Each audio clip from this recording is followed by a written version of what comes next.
Welcome to Terrified Tales, where things are about to get unsettling. Before we dive deeper into the darkness, make sure to like and subscribe. Let us know where you're listening from and what time it is. Are you brave enough to be here at night? Now, relax and let the fear take hold. Story 1. The storm had come swiftly, sweeping through the mountains like an angry phantom, its winds howling with such force that even the tallest pines seemed to bend before it.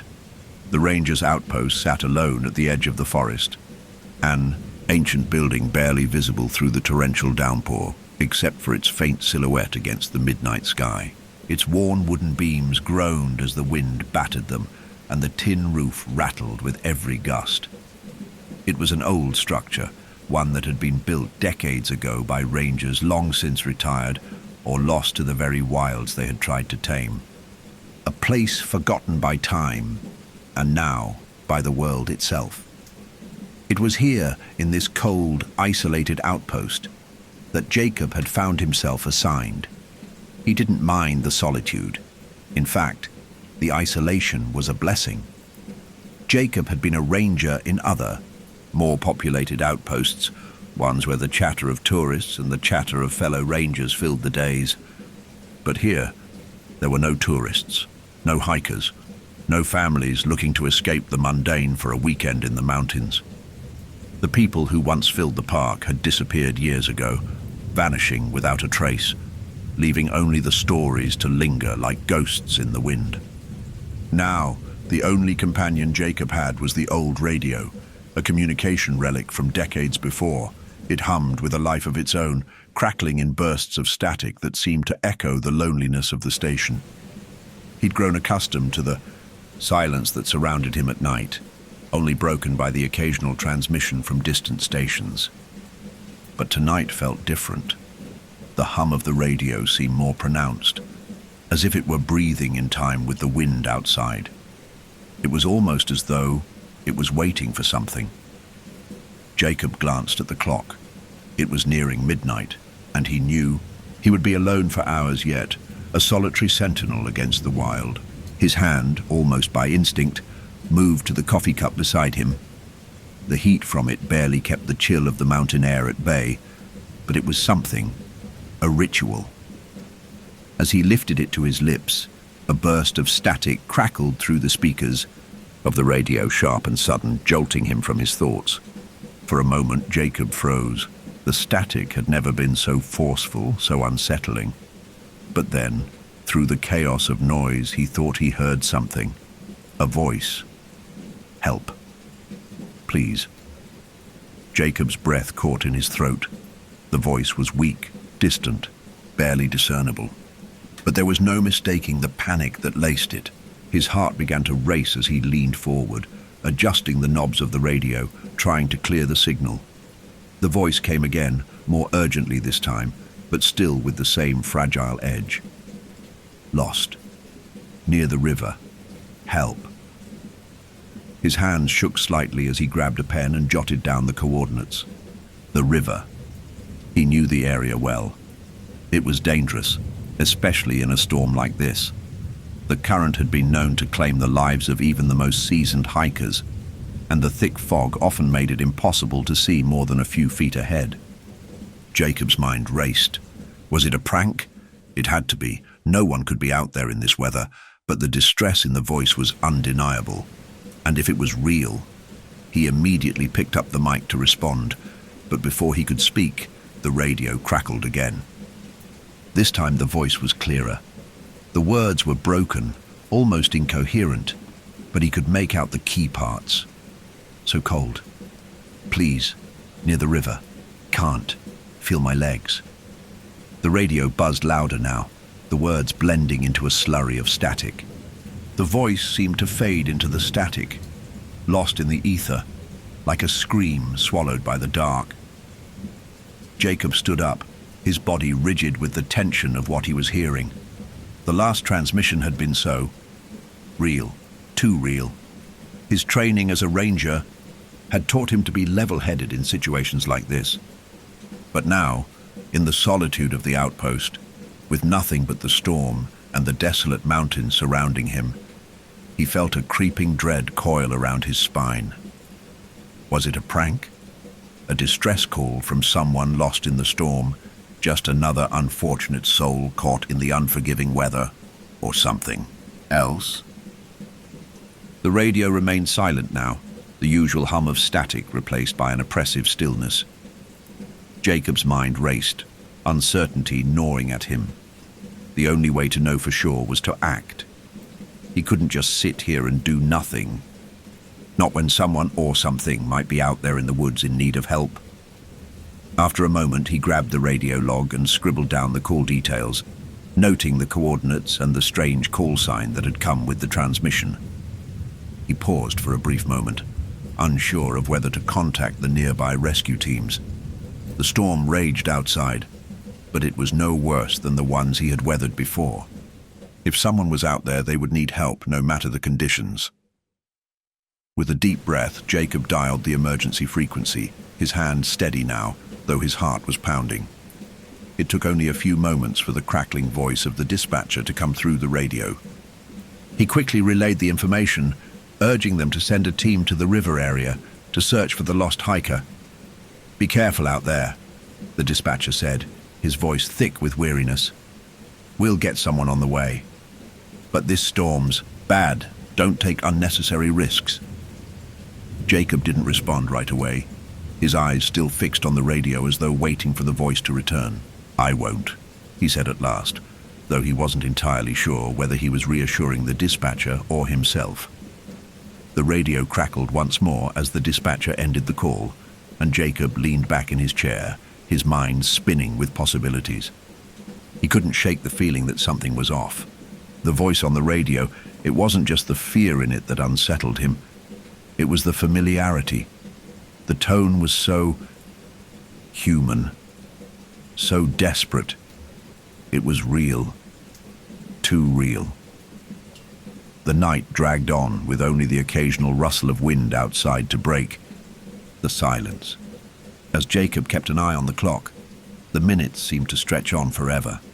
His mind replayed the voice's last words. "So cold. Can't feel my legs." He shivered, though the heat from the coffee cup had long since dissipated. Outside, the storm continued to rage, but within the outpost the quiet was stifling. The kind of quiet that pressed against the walls and curled into every shadow. Jacob could feel it. The tension, the unease, the fear creeping through the cracks, just waiting to fill the room. Then, just as he was about to close his eyes, exhausted from the strain of the night, the radio buzzed again. His stomach dropped. He turned toward it, as if it had spoken his name. The static cleared once more, and the same voice returned, quieter this time, almost a whisper. "Jacob?" The name sent a shiver down Jacob's spine. He had heard it clear as day, his own name, rasped through the crackling static of the radio. It wasn't the storm, nor the distortion of the transmission that unnerved him. It was the unmistakable familiarity of it. "Jacob?" The voice whispered again. A soft rasp, almost as if it had been waiting for this moment. His heart skipped, hammering against his ribcage. He leaned forward, his fingers trembling as they hovered over the radio mic.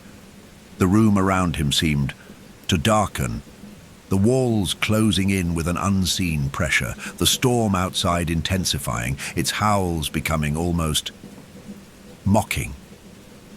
He swallowed thickly, forcing his voice to sound steady. "Who is this?" His words came out strained, more from fear than authority. The storm outside had taken on a menacing edge, the wind now battering the windows with an almost malicious intent, as though it was warning him of something terrible on the horizon.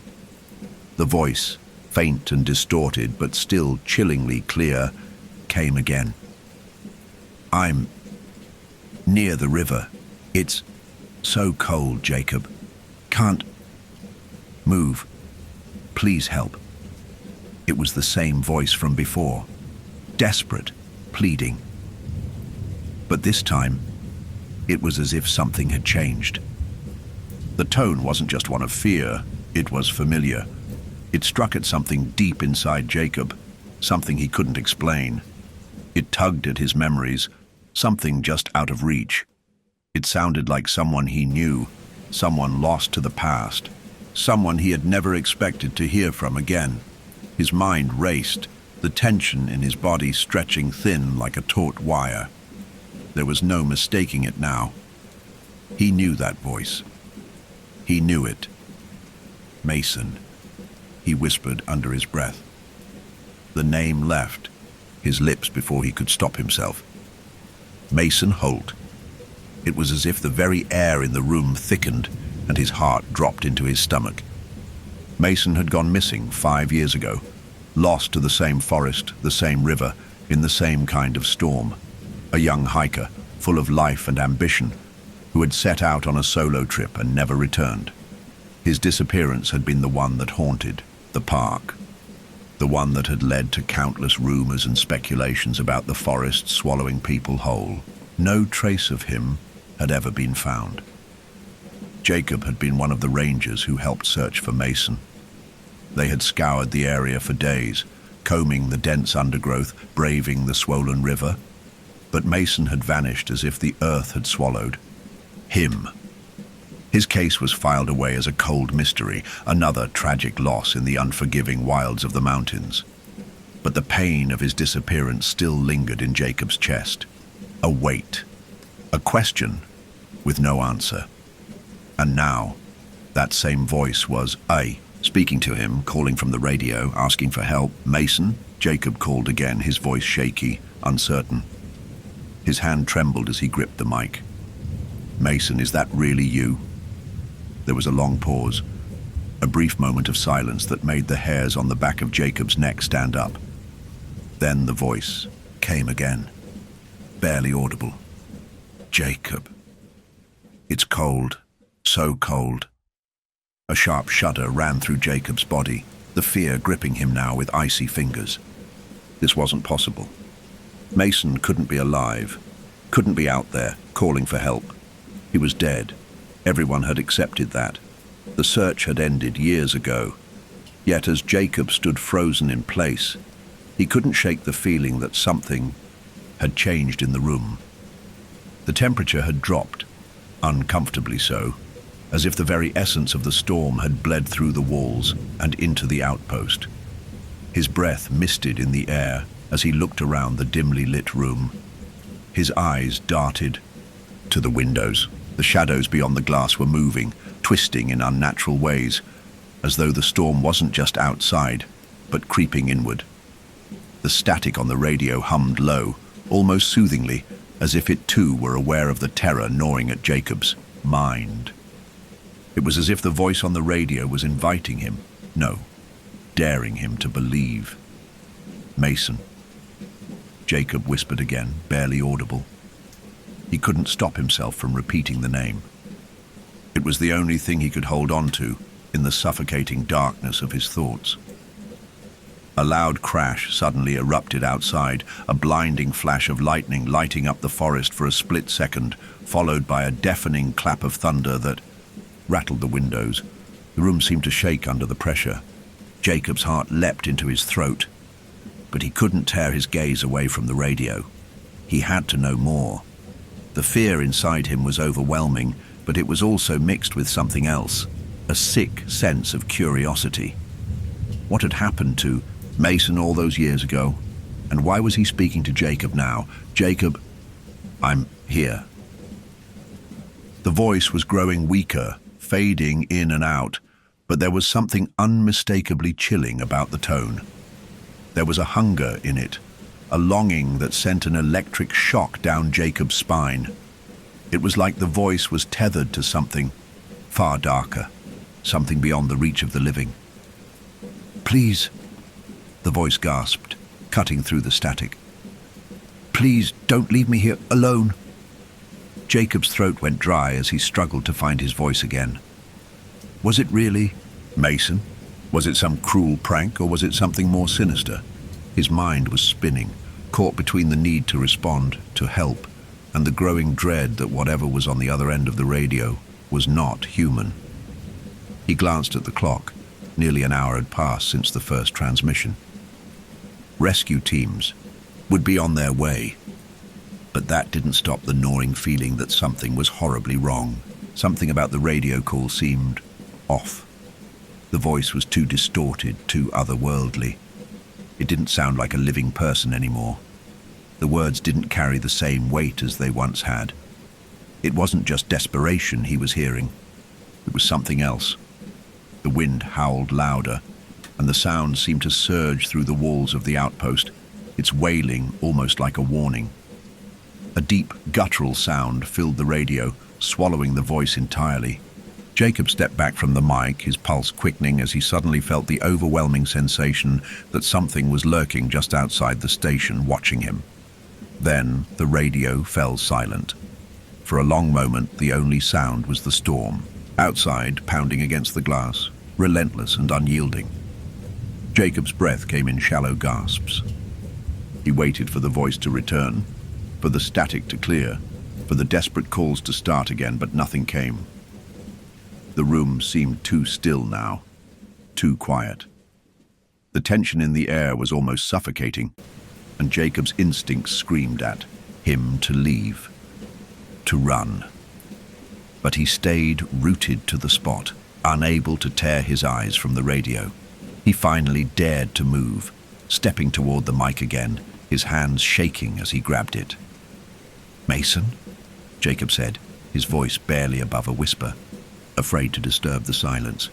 "Mason, if you're still out there, I'll come. I'll help you." But no response came. Instead, the wind outside intensified, rattling the old building with such force that Jacob felt the entire structure groan. He turned to the windows again. Through the torrential rain and inky blackness, he could have sworn he saw a figure, pale and indistinct, moving just beyond the glass, slipping through the trees like a ghost. The silence was deafening. Jacob's words hung in the air for what felt like an eternity, the question unanswered. The wind's howl outside continued its assault against the windows, but inside the room, the stillness was unnerving. His breath came in shallow gasps, a rhythmic pattern that matched the throbbing of his pulse. Every inch of him screamed to tear his gaze away from the radio, to move, to do something, anything, to break the suffocating grip of uncertainty that wrapped around his chest.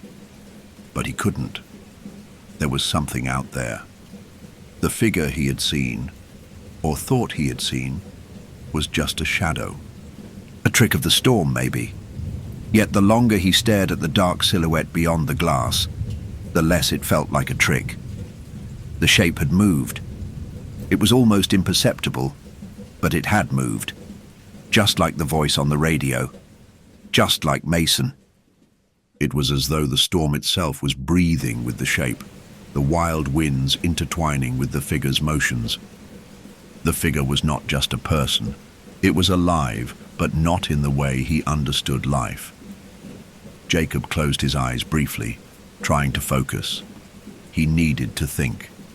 The storm was too violent, too consuming to take lightly, but he couldn't shake the feeling that something wrong was happening. Mason's voice had been too real, too close.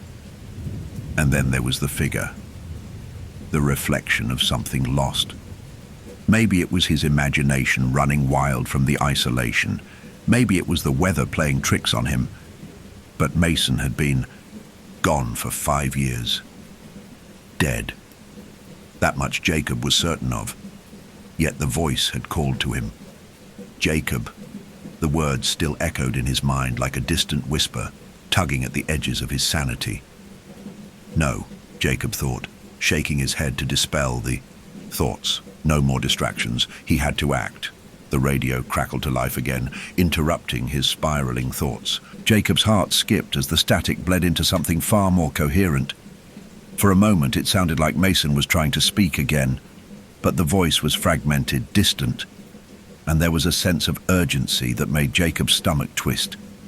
Jacob, river, help, please. So cold, can't feel. Legs. The words were punctuated by a horrible crackling sound, and then it stopped again.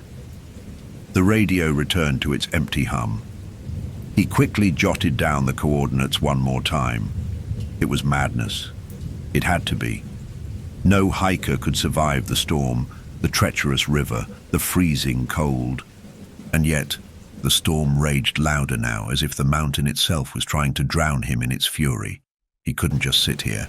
Someone was out there, someone who needed help, someone who had been lost, and maybe, just maybe, found again. Jacob grabbed the logbook from the desk, flipping through the yellowing pages to find the rescue team contact information. His hands trembled as he scribbled the message, feeling the weight of each word.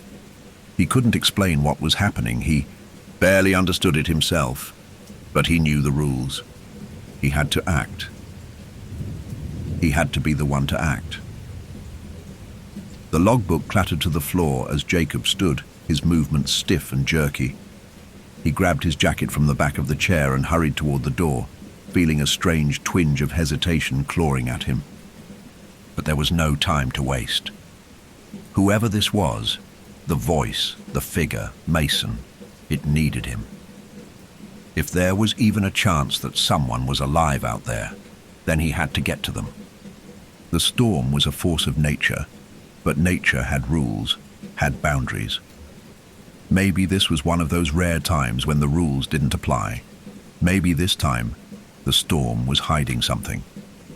The door creaked as Jacob swung it open, and the torrent of rain immediately hit him with a sharp sting. The wind whipped against his face, damp and cold, as if the forest itself was pushing back against him. The trees, twisted and knotted like forgotten skeletons, swayed violently under the storm's assault, their branches snapping and cracking in the fury of the tempest. Jacob pulled his jacket tighter around him and stepped out into the night, the heavy weight of his boots sinking into the mud as he made his way toward the riverbank. The path he had to follow was narrow, flanked on either side by the dense underbrush of the forest. Every step was a battle, against the wind, against the rain, against his own creeping doubt. His breath came in puffs of mist as he made his way along the trail, the moon barely visible through the storm clouds above. The forest was alive with the sound of the storm, the rain slapping against the earth in violent rhythms, the thunder crashing like a distant warning. He couldn't make out much of anything in the dark. The trees blurred in his vision as his eyes adjusted to the unrelenting downpour. A flash of lightning illuminated the path in front of him, revealing a faint trail of muddy footprints, barely discernible but undeniably there. His heart jumped. This was it, the first sign of a real person, a real hiker. He wasn't imagining it. There were tracks. Someone had been here. They had walked this very path. He bent down, squinting in the dim light. The footprints were fresh, only just forming in the muddy ground, as if the person had passed through moments before. He could see the faint indentations, the shifting pattern in the wet soil. But what made him pause was the way the trail curved. The footprints led straight into the dense woods, the trees clustering tightly together like sentries, guarding whatever lay beyond. "Stay focused," Jacob muttered to himself, his voice barely audible over the storm. The words didn't seem to have any weight. They were just empty syllables, meant to silence the panic that was creeping in. He had to keep going. He had to find Mason, or whoever was out there, pleading for help. As he pushed deeper into the forest, the air grew thicker, colder. The wind seemed to push against him harder, the rain coming down in sheets now, soaking his clothes through. It was almost as though the forest itself was alive, fighting him, trying to keep him from the truth. The trail twisted and turned, leading him through dense thickets of trees, their branches creaking and moaning under the pressure of the storm. Then, there was a sound, a faint crunch of leaves, just up ahead. Jacob froze. His heartbeat quickened. He wasn't alone. He stepped forward cautiously, his boots sinking deeper into the mud with each step. The sound came again, another rustling just out of view, as if something or someone was moving through the underbrush. Jacob's breath hitched in his throat. He couldn't see a thing, but the forest around him seemed to be alive with the echoes of something. "Mason?" Jacob called out, his voice hoarse and shaking. The silence was deafening. No answer came. He stepped forward, heart pounding. Another flash of lightning revealed something, a figure, fleeting and barely visible. It wasn't Mason, or at least, it didn't look like him. The shape was obscured by the rain and the shadows of the trees, but Jacob's instinct screamed that he needed to run, needed to get away. But something compelled him to take another step. And then another.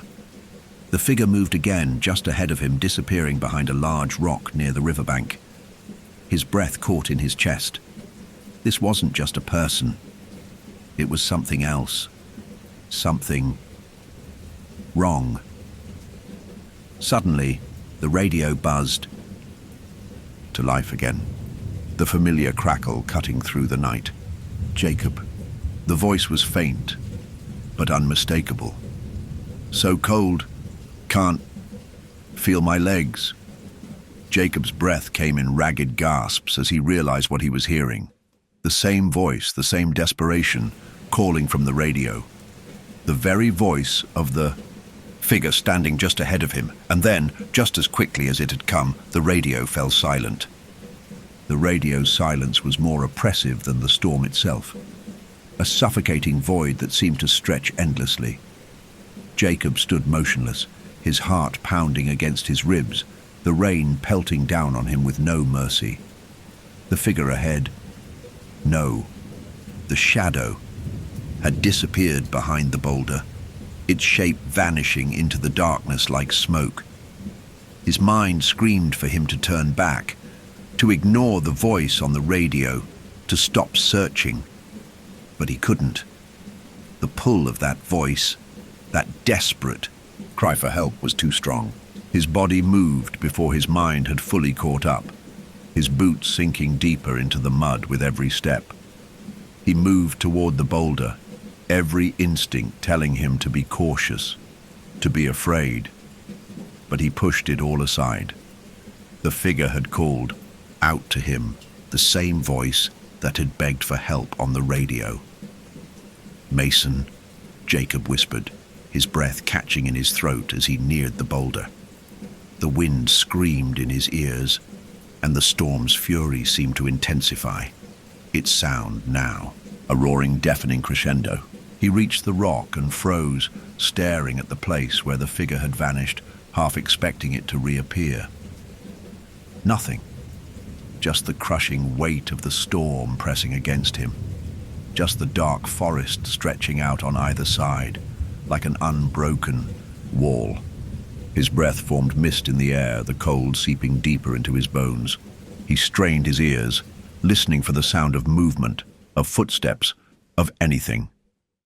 But the only thing that answered was the violent rush of the river in the distance, the low growl of the wind, and the occasional snap of branches breaking. Under the pressure of the tempest, he stepped around the boulder, his heart still racing.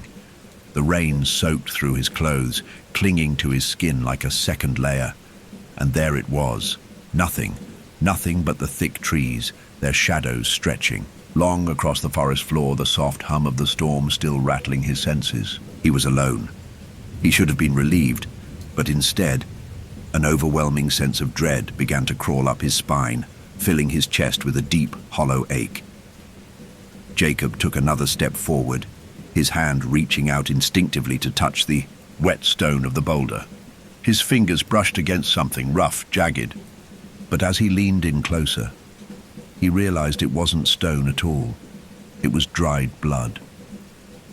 A sharp gasp escaped his lips as he jerked his hand away, the sickly smell of iron filling his nostrils. His stomach churned. The blood was smeared across the rock, streaked down the face of the boulder in long, jagged lines, as if something had been dragged across it. Jacob's mind raced. This wasn't just some random hiker lost in the storm. This was something else. The evidence of blood, of a struggle. It was all too much.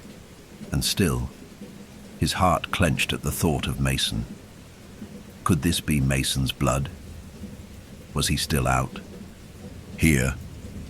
Alive? No. The rational part of his mind screamed that it wasn't possible. Mason had been missing for 5 years. There was no way. And yet, the forest felt like it was closing in around him. The trees swayed violently, their branches snapping like brittle bones in the gusts of wind. Jacob could almost feel the presence of something watching him. The figure, the blood, the voice on the radio. It was all too much. It didn't make sense. And then, like a crack in his mind, a thought struck him. Something so horrifying, so impossible he almost wished he hadn't thought it. What if Mason hadn't been lost all these years? What if Mason had never left the forest? What if somehow Mason was still here, and not in the way Jacob had believed? What if the forest had claimed him, changed him? No, he couldn't go there. He shook his head violently, trying to dismiss the thoughts. He had to find the rescue team. They would know what to do. This wasn't just about Mason anymore. This was about survival. This was about getting out. But before he could move, the radio crackled again, slicing through the fog of his thoughts. Jacob, please. Cold. Can't feel. Legs. It was the same voice, the same desperation. And yet it was different this time. It was weaker, more broken. Like the speaker was fading, losing their grip on reality. His body moved of its own accord, and before he realized what was happening, he was walking toward the river. His mind screamed at him to turn back, to run, but his feet betrayed him. Every step brought him closer to the sound of rushing water. The storm had driven the river to dangerous levels, and the current was swift, violent, its roar deafening in the night. The trees near the water's edge were bent under the weight of the wind, and the ground was slick with mud and rain. He reached the edge of the river, his eyes scanning the dark water, barely able to make out the rocks that dotted its surface. For a moment, everything was still. Nothing moved, no sign of life, no footprints, no hiker struggling to be found. His breath echoed in the stillness, and the world around him felt unnervingly quiet, as if it was holding its breath. He crouched down to the water's edge, his fingers brushing against the surface. The cold shocked him, like ice against his skin. It was strange. It felt wrong. There was something in the water, something other than nature. And then he saw it, a shadow just beneath the surface, moving. Jacob's stomach churned, his blood running, cold. He stood and stepped back, his mind racing as he scanned the water for any sign of the figure. But it was too late. The river had already swallowed whatever it had been. The darkness of the water seemed to pulse in a way that made him feel dizzy, like the river itself was alive, pulling at him. Jacob. The voice, weaker now, whispered again from the radio. The static warbled beneath it, like some sickening song that echoed in his skull. Jacob. It wasn't just the voice anymore. It wasn't just the storm. It wasn't just the blood on the boulder. It was something else. The water, the river, the forest. They were all connected. He could feel it, pulsing beneath his feet, in the earth, in the water, in the air. He turned slowly, feeling the hairs on the back of his neck rise, and he knew he wasn't alone. There, just at the edge of his vision, where the storm's rage met the thick shadows of the trees, stood the figure. It was tall and pale, its outline indistinct, but he could see its face. Hollow eyes, skin stretched tight, lips moving in an endless whisper of words Jacob couldn't hear. Mason. Jacob whispered again, his voice trembling, barely audible over the storm. The figure didn't respond. It only took a step forward, moving slowly, deliberately, until it was standing just at the edge of the river, where the muddy water churned with rage. And then it smiled. It wasn't Mason. It wasn't anyone he had known. It was something that had once been human. Something that was never meant to be found. Before Jacob could take another breath, the figure lunged. The figure's movement was swift, a blur of pale skin and unnatural angles, its limbs stretching as though they were not bound by the rules of the living.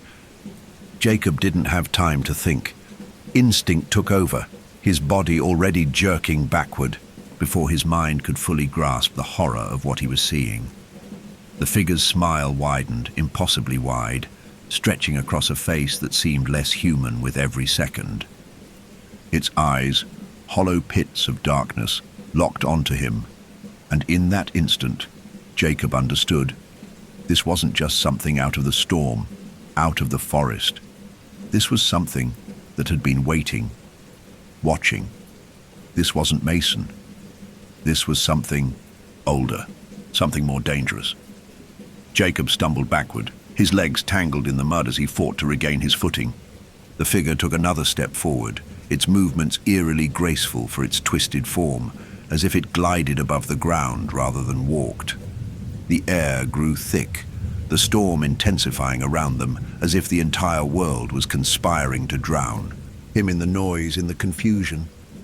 For a moment, Jacob froze, caught between fight or flight. He wanted to scream, but his throat was dry, the words trapped in his chest. His heart pounded painfully, thumping loudly enough for him to feel it in his ears, his skull. His mind raced for something, anything, to explain what he was seeing. It wasn't possible. This wasn't possible.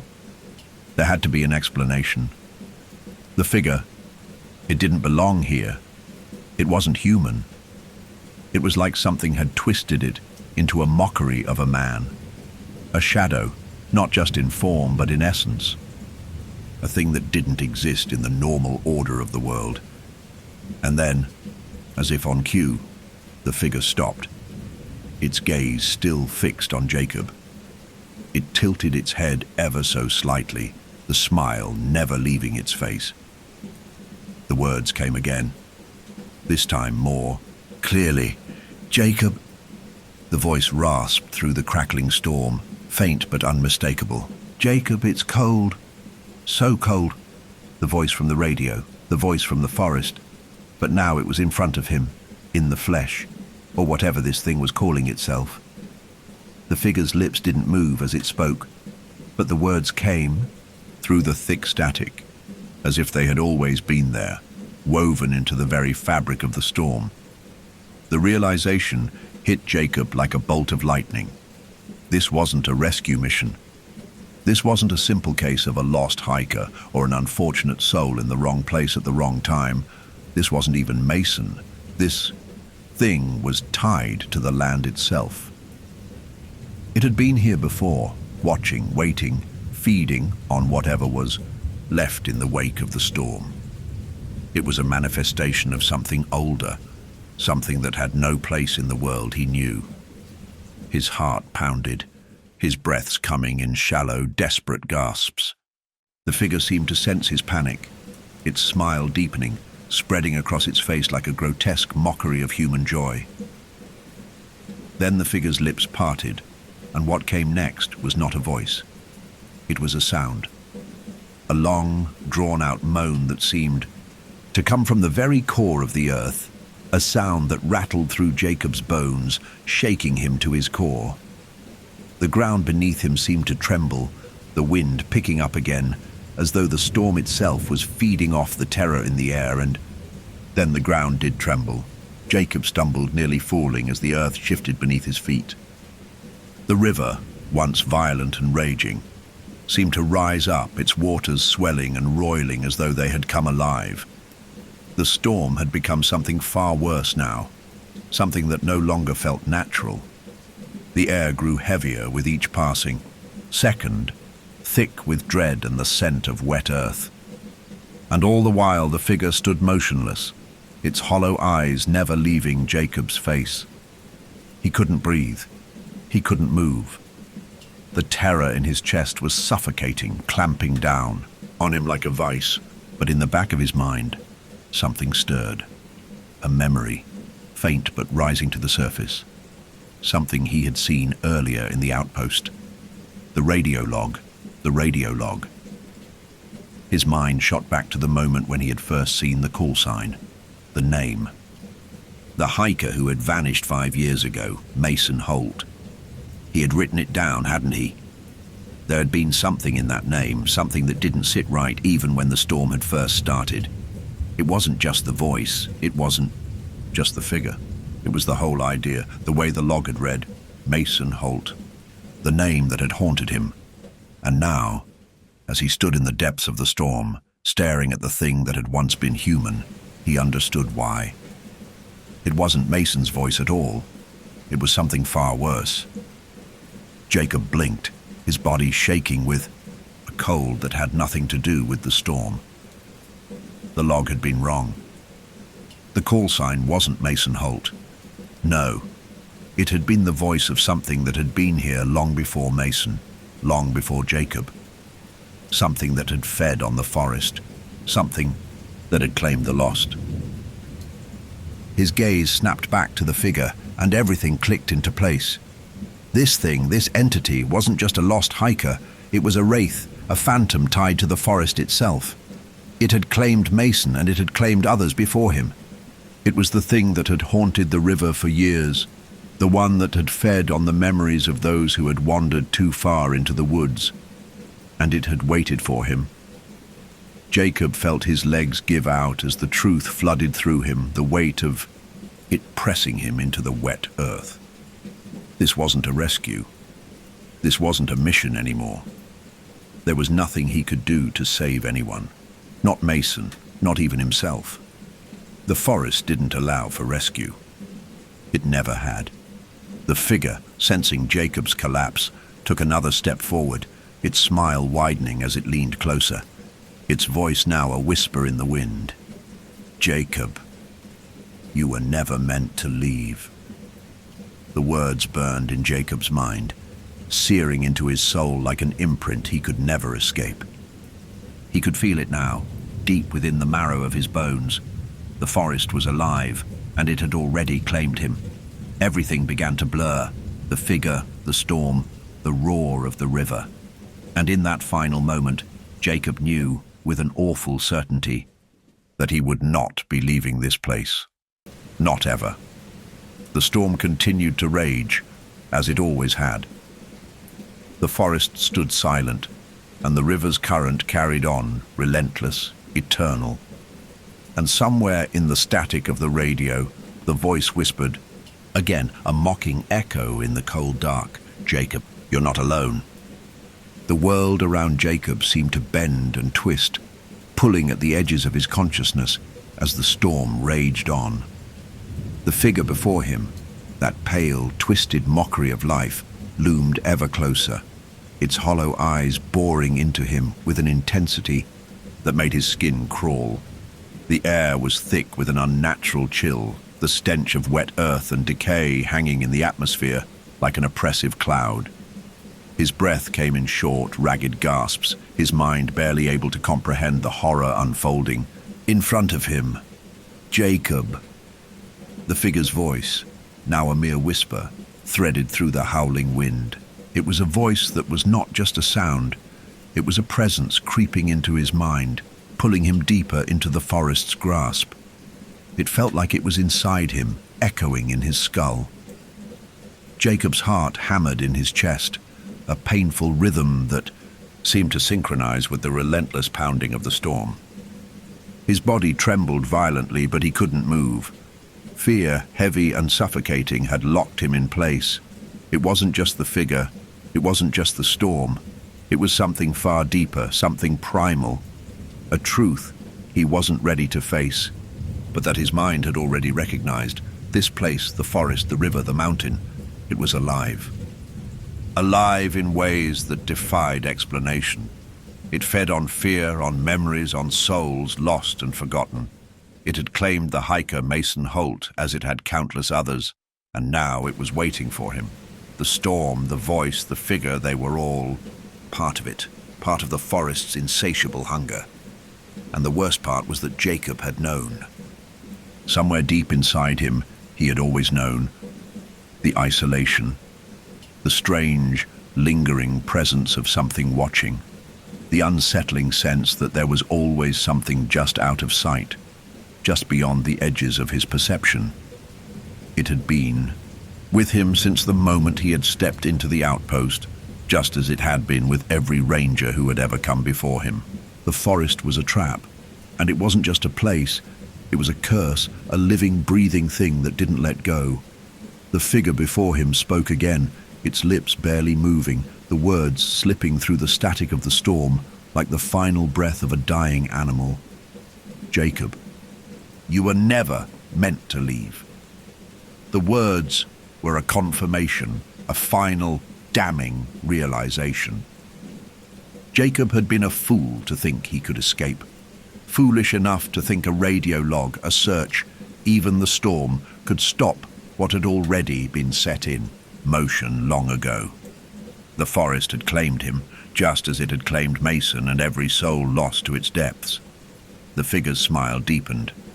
There was something so unnatural about it, the way it stretched, so impossibly wide, like a grotesque imitation of joy. Its eyes, deep and endless, stared at him with a hunger that chilled his bones. It knew what he had been too blind to see until now.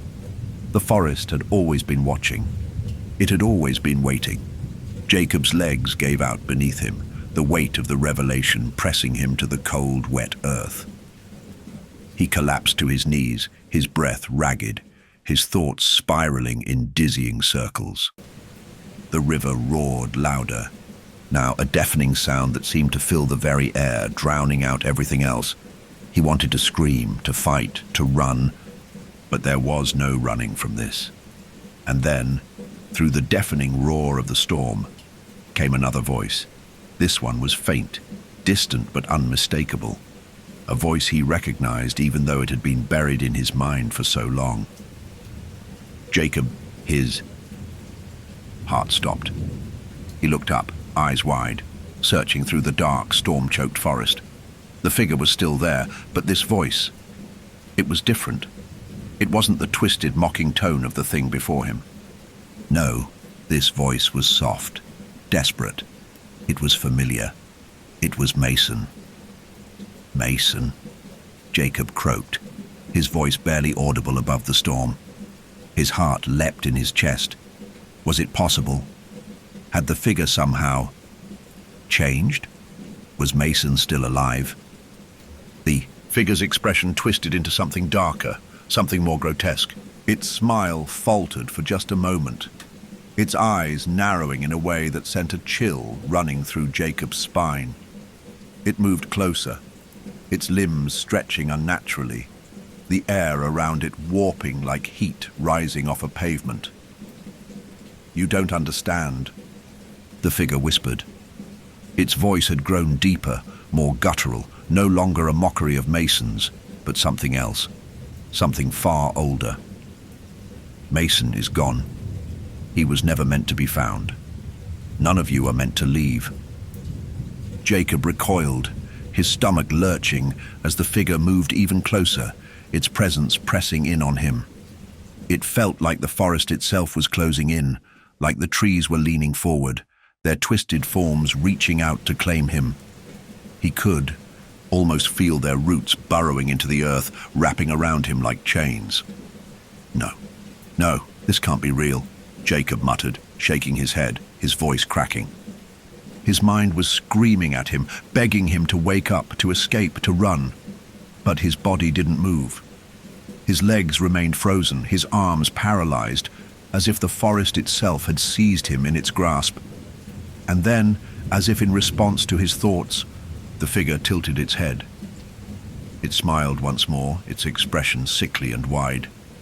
"It's not about what's real anymore," it whispered. "It's about what the forest wants. And the forest wants you." Jacob's breath caught in his throat.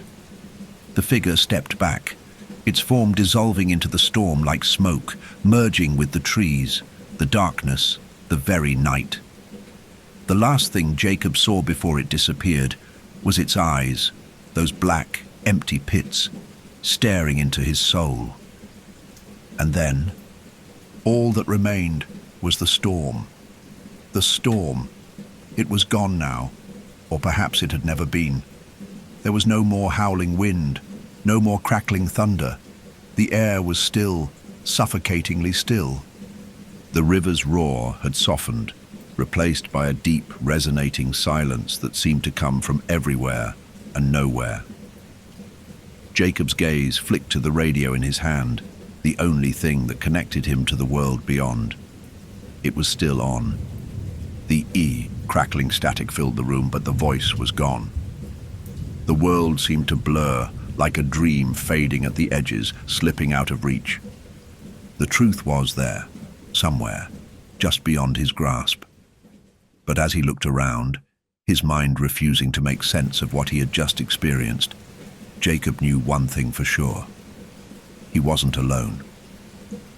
The storm raged once more, the wind howling like a distant call, but Jacob didn't hear it, not anymore. He had already been claimed, and there was no way out. The radio crackled one last time. "Jacob, you're not alone." The outpost stood silent, the storm continuing to swirl, untouched by time or change. And somewhere in the distance, through the swirling winds and the darkened trees, a whisper could be heard. "No one ever leaves." And with that, the mystery remained, the forest forever holding its secrets. Jacob stood motionless, his fingers still clenched around the radio mic, the only tangible connection left to a world that felt increasingly distant. The wind had howled louder than ever, as if the trees themselves were mourning something. His breath, heavy and labored, echoed through the outpost. It was as though he could still feel the figure's hollow eyes on him, its smile branded into his mind like a scar. Everything about the outpost felt different now, stifling. The walls seemed to lean in like they were closing him in. The shadows of the room stretched unnaturally, warping in ways that didn't make sense. The storm, now strangely muffled, had been replaced by an unsettling silence. The radio crackled, but the voice of the figure was gone. In its place there was only static, that cold, deep hum of the unknown. Jacob's pulse quickened as he turned toward the old mirror on the far wall. He didn't want to look. He couldn't. The reflection there had always been a quiet part of the room, something he'd never paid much attention to. But now the air felt too still, too thick, as if the mirror had become more than just a reflective surface. It felt like it was waiting. But then, in the fog of his fear, Jacob's eyes were drawn to it. There, in the faint glow of the dim light, he saw it, his own face, but it was distorted, as if something was wrong with the glass itself. It wasn't the same as the reflection he had seen a moment ago when he entered the room. His features were wrong, stretched, or maybe fading. His eyes were hollow, much like the figure's, his skin ghostly pale, and his lips stretched in an unnerving imitation of a smile. The image didn't move as he did. It lingered longer than it should have, and his reflection seemed to smile more widely the longer Jacob stared. A flash of panic surged through him, but his body couldn't react. He couldn't look away. His reflection now moved differently, almost too slowly, unnervingly smooth, like something alive but not alive at all. He could feel his heartbeat in his throat, his breath shallow as he struggled to breathe through the rising wave of terror in his chest.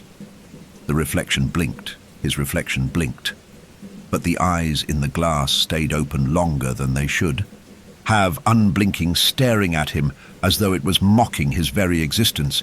"Jacob," came the voice, almost a whisper. His reflection's mouth moved, but Jacob didn't feel it coming from his own lips. The words were his, but not. The mirror spoke the words, as if it was something else mimicking his own voice. saying what he feared most. "It's too late for you." His hand moved against his will, reaching for the mirror, the surface now rippling like water. A cold chill swept through his fingers as they brushed against it, sending a shock up his spine. The sensation was wrong, so wrong. He recoiled, but as he pulled his hand away, the reflection followed. It wasn't him anymore. The figure in the mirror leaned forward, smiling again, stretching its lips impossibly wide. It raised its hand, and Jacob felt an icy pressure across his chest, as if the reflection was trying to pull him in. "No." Jacob gasped. "No, no, no." But before he could finish, the glass rippled, distorting violently. It was like the reflection was breaking free of the mirror. The figure's eyes, dark and soulless, locked onto Jacob's in an overwhelming, terrifying grip. He stumbled back, falling hard against the floor. The mirror cracked in front of him, its surface splitting like a shattered dream. The room swayed around him, his vision blurring as if the very air had turned to liquid. His reflection in the broken shards of the mirror flickered in and out of focus, still grinning, still smiling, always watching. And then suddenly everything went dark. Jacob's breath came in ragged, panicked bursts as he scrambled to his feet, his legs unsteady beneath him. The broken mirror lay in shards around him, the pieces scattered across the wooden floor, reflecting fractured fragments of his face, distorted, wrong. Every movement he made felt sluggish, as though the air itself was trying to drag him down, to keep him in place. The room spun, the world spinning with it, and he pressed his hands against the walls, trying to steady himself. The storm outside raged harder now, its fury pounding against the outpost, but it was nothing compared to the storm inside his mind. He didn't understand what was happening. The figure, the voice on the radio, he had heard it, seen it, felt it. And now, in the broken glass, the reflection that had seemed so much like himself had become something else, something dark, something predatory. He shook his head, trying to dispel the haunting images of that twisted version of himself, but it was like trying to shake off a nightmare. As he stumbled toward the door, his pulse raced. The outpost felt like a prison, its walls closing in, tighter with every passing second. He had to get out. He had to leave this place before whatever was haunting him swallowed him whole. He made it to the door, his hands shaking as he turned the knob. The cold air rushed into the room when it opened, but it wasn't the relief he'd hoped for. The wind felt like it had teeth. It howled around the doorframe, biting at his skin, whispering promises of the unknown. The forest outside seemed to shift in the shadows, and Jacob couldn't shake the feeling that something was watching him from the depths of the darkened trees. He stepped outside, his boots sinking into the wet, muddy ground. The rain was now falling in thick sheets, obscuring his vision, and the wind battered his face, stinging his skin. His breath came in shallow gasps, the chill seeping into his bones. The forest stood around him like a silent sentinel, the trees bent and twisted in unnatural ways, their branches reaching out like hands, clawing at the sky. Jacob felt a shiver crawl up his spine as he glanced around, his eyes darting through the rain and shadows. Was this all in his head? Was he losing his mind? The storm, the figure, the voice, it all felt so real. Too real. But nothing made sense. The forest was too vast. The storm, too relentless. The forest had always been here, the land unchanged by time. And yet, tonight, it was alive in a way Jacob couldn't explain. It was changing him, warping his mind. And then he saw it again. The flicker, the movement in the trees. It was only for a second, but it was enough. Something or someone was there, moving in the shadows, just beyond the reach of the storm's fury. He froze, every instinct in his body screaming at him to run, to flee. But he didn't. His feet remained rooted to the wet ground, his body trembling in the cold as his eyes followed the movement, straining to catch a glimpse. The shape was still, too still. And then it moved again, slowly, deliberately, like a shadow stretching across the forest floor. Jacob's throat tightened. His breath caught in his chest. The figure was tall, impossibly thin, its body swaying in time with the wind, as if it were part of the trees themselves. He could feel its presence, a weight pressing on him from all sides, suffocating him. He could see its pale face, hollow and featureless, its dark eyes gleaming like black holes in the night. He took a step back, the world around him spinning. The air was thick with the stench of decay, of something that had been forgotten by time. A low, guttural sound emanated from the figure, a noise that wasn't quite a voice but a vibration in the air itself. Jacob's pulse quickened, his body stiff with the terror of the unknown. He had seen it, felt it. The forest wasn't just a place, it was something far more sinister. It was alive, and it was hunting him. His hand shot out, grabbing for the radio on his belt. He couldn't stand to be alone in the silence of his thoughts any longer. The radio crackled to life in his trembling hands, but this time there was no voice. There was only static, louder than before, as if something was feeding on the energy. Jacob's mind raced as he tried to make sense of it.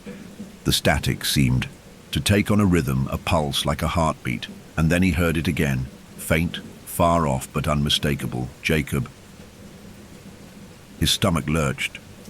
The voice was soft, fragile, like a whisper on the wind, but it was the same voice, the voice from the radio, the voice that had haunted him all night, the voice that had been the forest's all along. His body shook as he turned, stumbling back toward the outpost. He had to make sense of this, had to confront whatever this thing was, but his feet felt heavy, his movements slow and labored, as though the earth itself was fighting to pull him back into its depths. The figure in the trees shifted again, moving closer. Jacob could feel it now, like a dark presence closing in on him, tightening its grip on his chest. He had no escape. The storm, the forest, the voice. It was all part of it, part of something ancient, something that had been waiting for him. Jacob gripped the radio tighter, his knuckles white. The static buzzed louder, like the sound of 1,000 voices trapped in the air. And then, just as the figure stepped into the edge of the light, its shape becoming clearer, its hollow eyes locked. Onto him, the radio crackled one last time. "You're not alone." The words were no longer a plea, they were a command. The air was thick with dread, clinging to Jacob's skin like a second layer. He stood frozen in place, his hand still clutching the radio, the static in his ears louder now. Like a storm of voices, distorted and twisted, each crackle carrying a fragment of something wrong. He could feel it, the figure moving closer, its presence growing, like the forest itself had exhaled and was now closing in on him. The rain hadn't let up. The storm raged, thrashing the trees, but the wind felt distant, as if the entire world was focused on this one moment, this one point of unnatural stillness. Jacob's chest tightened with fear. He knew he couldn't escape, couldn't outrun whatever was coming for him. The figure standing just beyond the trees was only the beginning. Whatever it was, whatever it had become, it was tied to the land, to the river, to the storm. The voice on the radio crackled again. Jacob. He felt his breath hitch, his throat closing with the weight of something suffocating him. The static was no longer just a sound. It was like it was inside him, vibrating against his very bones, as though the forest had a voice now, a voice that was seeping into his mind, wrapping around his thoughts, suffocating them. Mason? The word slipped from his lips before he could stop himself. He wasn't sure why he said it. He had seen the twisted reflection in the shattered mirror. The pale figure of a man who wasn't Mason, wasn't anyone familiar. And yet the name Mason was the only thing that made sense in that moment. The static buzzed louder in response, not a reply, but an overwhelming, disorienting noise, almost like the air was being torn apart, the very fabric of reality unraveling. And then, amid the chaos, came a whisper, so faint, it felt like it was being pulled from the deepest, darkest recesses of the earth. Help! So cold. Jacob's pulse spiked as the voice once again spoke his name. The way it had shifted, from frantic desperation to this cold, almost empty whisper. It wasn't Mason, it couldn't be. The forest had claimed him, just as it had claimed others before. The figure he'd seen wasn't a lost hiker. It was something older, something far darker. But still, the voice was familiar, tugging at something deep inside Jacob's memory, at something he wasn't ready to remember. He reached for the radio again, his hands slick with sweat, his mind spinning in circles. The figure in the shadows was watching him now, its face partially illuminated by a flash of lightning. It was impossibly tall, its limbs elongated, its skin stretched too thin, pale like bone, its eyes black voids that seemed to absorb the light. "Who are you?" Jacob managed to choke out, his voice barely a whisper against the cacophony of static. "Why are you doing this?" The figure didn't answer. It never answered.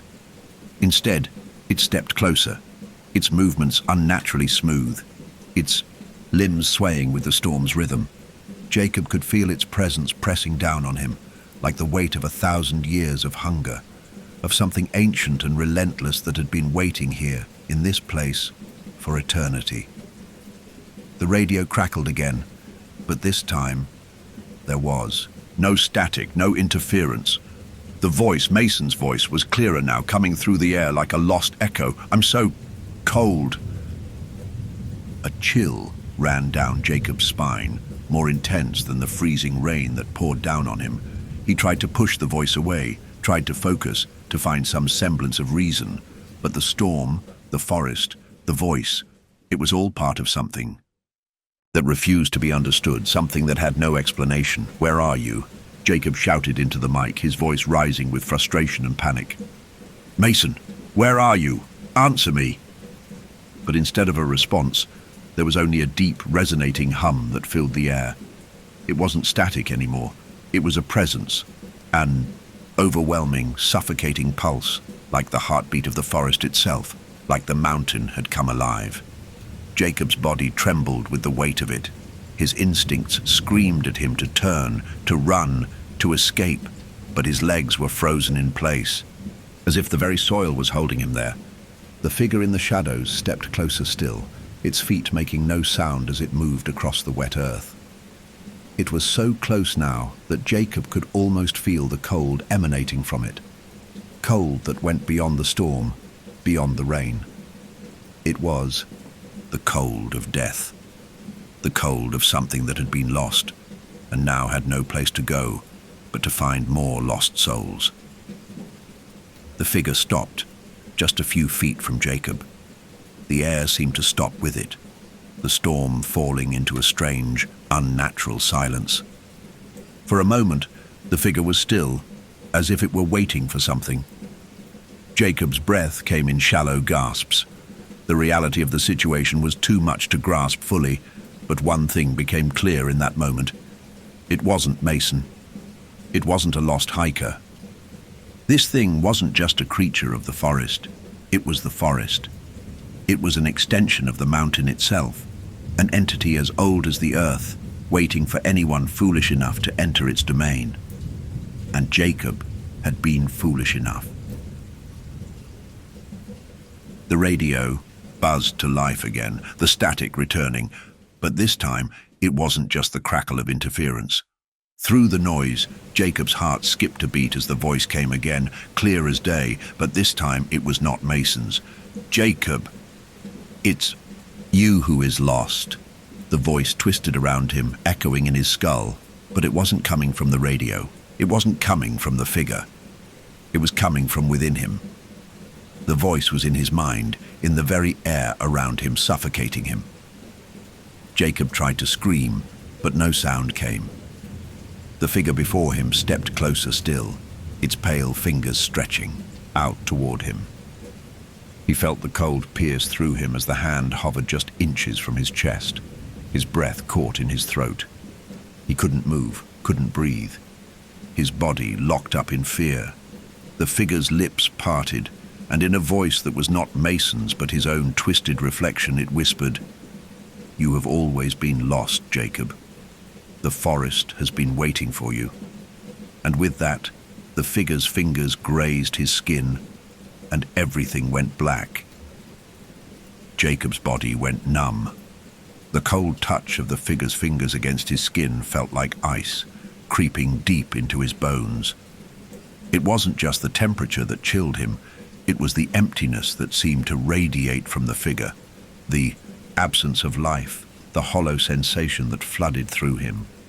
The presence of the creature felt all-encompassing, like it was in everything. The trees, the wind, the rain, the very earth beneath his feet. His breath came in short, desperate gasps, but his chest felt constricted, as if the forest itself was closing in around him, squeezing out the air.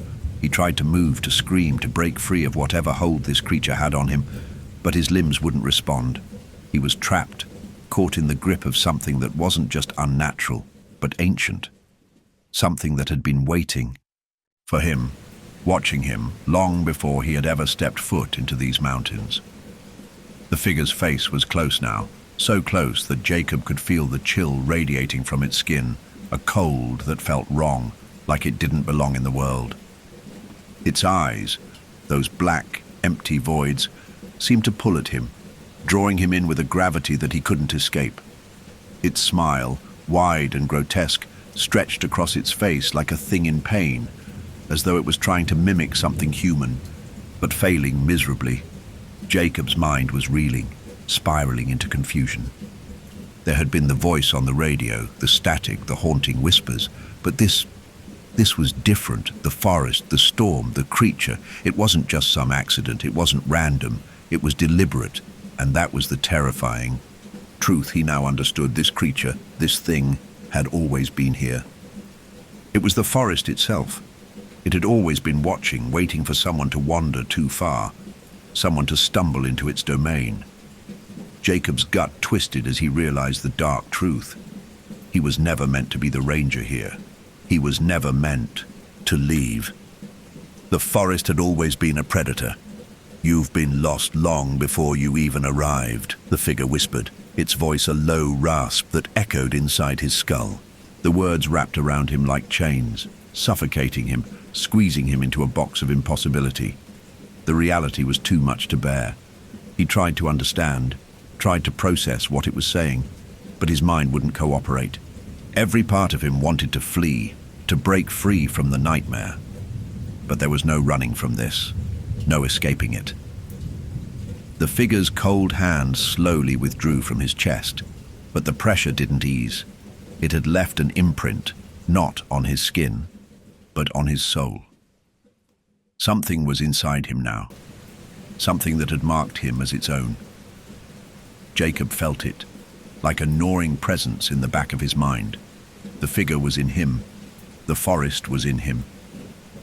The storm raged louder, the wind howling as if it too was reacting to the truth being revealed. Jacob's hands clenched, his fingers trembling, and he stumbled back a few steps. The figure moved with him, its eyes locked onto his, never leaving, never blinking. It was as if it knew what he was realizing. "It's always been you, Jacob," the figure said, its voice now laced with something darker, something knowing. "You are the one who was lost. You are the one who walked into the storm, into the darkness, seeking something. And now the storm has found you." Jacob's breath hitched. He didn't want to understand, but he could feel it in the air, in the pulse of the storm, in the oppressive weight of the creature's gaze. He had been brought here, not by chance, not by accident. He had been chosen. Chosen. The word reverberated in his mind like a distant echo from a place he couldn't reach. A memory, his memory, flickered behind his eyes. His first night in the outpost, the radio, the static, the eerie sense that the place was watching him, the strange dreams that had followed him since his first day, the feeling that something wasn't right, that something had been waiting. It hadn't just been the forest that had been alive. He had been part of it all along. He had been connected to this place from the moment he stepped into its domain. This had been his destiny. The moment he had been drawn to the mountains, to the ranger outpost. He hadn't found the station. The station had found him. The creature in front of him took a step forward, and Jacob felt the weight of its presence press harder against him, as if the very space between them was collapsing. The trees around them groaned in the wind, their twisted shapes bending unnaturally, almost as if they were alive in a way that defied logic. "You're one of us now," the figure whispered, its face moving closer to his. Its smile was a thing of shadows, its lips stretching into a grotesque parody of joy. "You've always been one of us." The air around Jacob thickened, and for the first time, he saw it clearly. The figure was no longer just a pale imitation of a man. It was the forest, the mountain, the river, all of it, wrapped into one horrifyingly familiar shape. And it was inside him, pulling at his thoughts, twisting his memories, dragging him deeper into its suffocating grasp. His legs buckled beneath him, and he fell to his knees, gasping for air. The truth hit him harder than the storm, harder than the figure's touch. He was a part of it now. He had always been a part of it. The forest had shaped him, had called to him from the very beginning. And now it would never let him go. The storm, the figure, the voice. It had all been a lure, a trap set long before his arrival. The mountain was alive, and it wanted him. It had wanted him for years.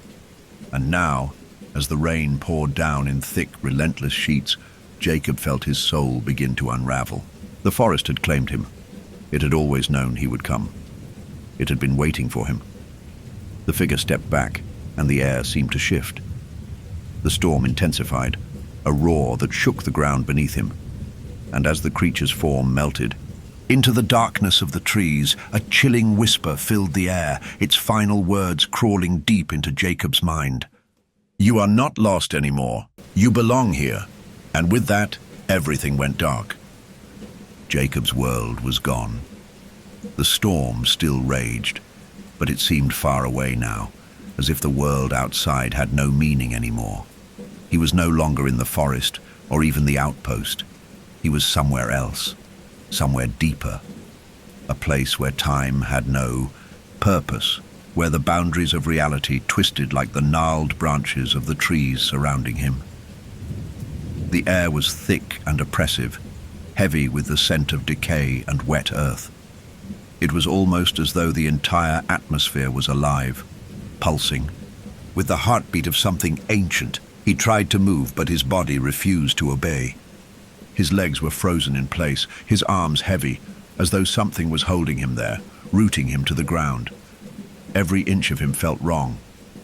He could feel the earth beneath him, but it wasn't the same soil, the same ground he had walked before. It was colder. It felt like it was breathing. And then the mirror appeared. Not in front of him, but all around him, in the space where there had been nothing. The shards of broken glass, each piece sharp and jagged, hovered in the air, twisting like some grotesque vision of a distorted reality. And in every single piece, Jacob saw his reflection. But it wasn't him. Not anymore. The reflections were twisted, warped beyond recognition. His own face stared back at him, but it was as though it had been smeared, stretched, torn by unseen hands. The image in each fragment was no longer human. It was something darker, something hollow. His eyes were too wide, too black. His mouth hung open in a silent scream that didn't reach his lips. His skin was pale, so pale that it seemed to glow against the backdrop of the darkened world around him. And the worst part, it was moving. The reflections didn't mimic his movements. They twisted and contorted on their own, as if they were alive in a way he couldn't comprehend. Each shard reflected something different, a different version of himself, fractured and broken, stretching into grotesque shapes, curling into impossible positions. Jacob's breath caught in his throat. The mirror had always been a passive thing, a surface that reflected the world. But now, it wasn't just reflecting, it was alive. The pieces of glass began to shimmer, vibrating with an eerie hum, like a swarm of insects trapped inside each one. The reflections moved faster now, contorting, distorting, shifting between them as if they were searching for something, or someone. For him. He couldn't look away. No matter how much he wanted to, his eyes were fixed on the fractured pieces of glass, staring at the twisted versions of himself. He could feel something cold, something deep inside him, pulling at him from within those reflections. It was like they were trying to pull him in, draw him into the glass, into their world. The wind outside howled louder, but the sound was different now, as though it were part of the mirrors. The trees outside bent toward him, their branches twisting like the reflections, like they were trying to reach through the glass, through the broken fragments of his own image. A whisper echoed around him, soft at first, like a murmur from the very earth beneath him. But then it grew louder. Jacob. It was his own voice, but it wasn't his voice. It was the voice of the forest, of the mountain, of the thing that had claimed him. It was the voice of the mirror, the voice of the other Jacob. You are already here. The voice whispered, and the broken glass rippled like liquid, distorting the reflection even further. Jacob struggled to breathe, his chest tight, his heart thudding in his ears. He wanted to scream, to run, to tear himself away from this place, but his body was not his own. He could feel the air around him thickening, wrapping tighter, pressing in on him, closing in until he couldn't breathe. His eyes were locked on the reflections, his reflections, all staring back at him with hollow eyes. He felt the presence of the forest, the entity that had always been with him, drawing closer. And then he saw it. In the reflection, in one of the shards, a figure appeared, a figure standing just behind him, a tall, slender shape, obscured by shadow but unmistakable. It was the same figure he had seen in the forest, in the storm, the one with the black, empty eyes. It was standing right behind him. Jacob didn't dare turn around. He could feel it, its presence, like a weight on the back of his neck, a suffocating pressure that told him to stay still, to keep his eyes locked on the mirror. The figure in the reflection grinned, its lips stretching into a smile that didn't belong on a human face. Its mouth opened wide, impossibly wide, and Jacob could feel the cold breath on the back of his neck, hear the wind whispering in the trees. The voice returned, this time louder, more insistent. Jacob, you belong here. You are one of us. The forest has claimed you. The storm has found you. The figure in the reflection stepped forward, its eyes locked on Jacob's, drawing him in. The cracks in the glass seemed to pulse, the reflections twisting and pulling him, their jagged edges like fingers reaching for him, trying to draw him into the shards, into the nightmare. He could feel his chest tighten with fear, his body paralyzed. The forest's voice continued to speak, rising in intensity until it felt like the entire world was closing in around him. You are lost, Jacob. You've always been lost. This is your fate. This is your truth. The storm outside raged against the outpost as the reflection of the figure in the mirror grew closer. Jacob's vision blurred, the edges of reality bending, warping, distorting. He could feel it now, the connection between him and the forest. The pull of the storm, of the dark entity that had followed him all this time. It wasn't just a part of the forest. It was the forest. It was in the land, in the trees, in the very air he breathed. The air around him grew heavy with the presence of the creature, pressing in on him, suffocating him. It was a weight that he couldn't escape, a truth that was closing in from all sides. The storm was no longer just outside, it was inside him. The voice, the reflections, the figure, they were all part of him now, part of the same dark force that had always been with him. And with that realization, Jacob felt something snap inside him. His body, still frozen, trembled as the pressure mounted. He was no longer just standing in the outpost. He was there, in the place between worlds, in the dark heart of the forest. He was part of it. The storm's roar faded into nothingness, and the figure in the mirror stepped forward, closer, closer, until it was right in front of him, its face only inches from his own. "You're not lost anymore, Jacob," the figure's voice echoed in his mind, inside his very soul, and as the reflection of the creature grinned, Jacob felt himself falling into the mirror, falling into the void that had always been there. Jacob fell. The sensation of falling was unlike anything he had ever experienced. It wasn't the quick, heart-stopping plummet of a drop. It was a slow descent, as though time itself had stretched and twisted, pulling him downward into an abyss that he could neither see nor fully comprehend. The world around him was spinning, shifting like the broken glass shards that had surrounded him. The storm, the forest, the mirror, they were all fading, dissolving into the nothingness that seemed to pull at him from every direction. And yet, through the crushing dark, there was a single persistent thread, a pulse, a hum, a rhythm. It was coming from somewhere distant, but it was unmistakable. The voice on the radio, the static. Jacob. It was faint at first, but it grew stronger, clearer, until the static was no longer just a background noise, but an overwhelming presence. Jacob's heart hammered in his chest as the words broke through the static like a distant scream, a call from a world beyond the veil of darkness he was falling through. Jacob. He didn't know if he was dreaming or awake. His body felt light, weightless, as if he was floating in an empty, boundless space. But the voice, that voice, it felt real. It didn't belong in the darkness. It didn't belong here, in this place where time had no meaning and reality itself was slipping through his fingers like sand. The voice was something solid, something that connected him to the world that had long since faded. The voice was a tether. "Help me." Jacob's mind spun as the words echoed around him.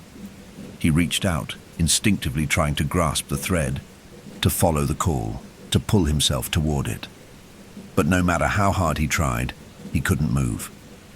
It was as though the darkness around him had become a physical force, a weight pressing against him, holding him in place. And then the voice returned, clearer, more desperate this time. "Jacob, I'm so cold," he gasped. The voice, it was Mason's. The same voice he had heard earlier on the radio. But how? How was this possible? The storm had swallowed Mason whole 5 years ago. He had disappeared, his body never found.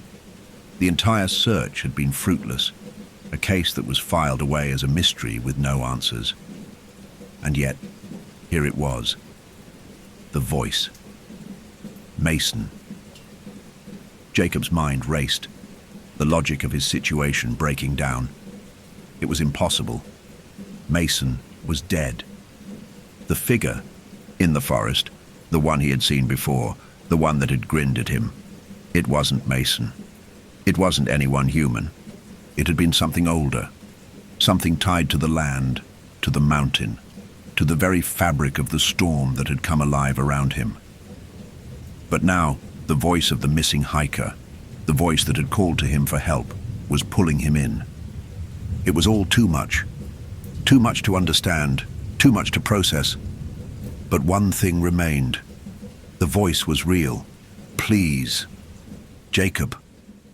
The plea cracked through the air like a thunderclap. Jacob's heart lurched painfully in his chest, his throat tightening. There was no mistaking it.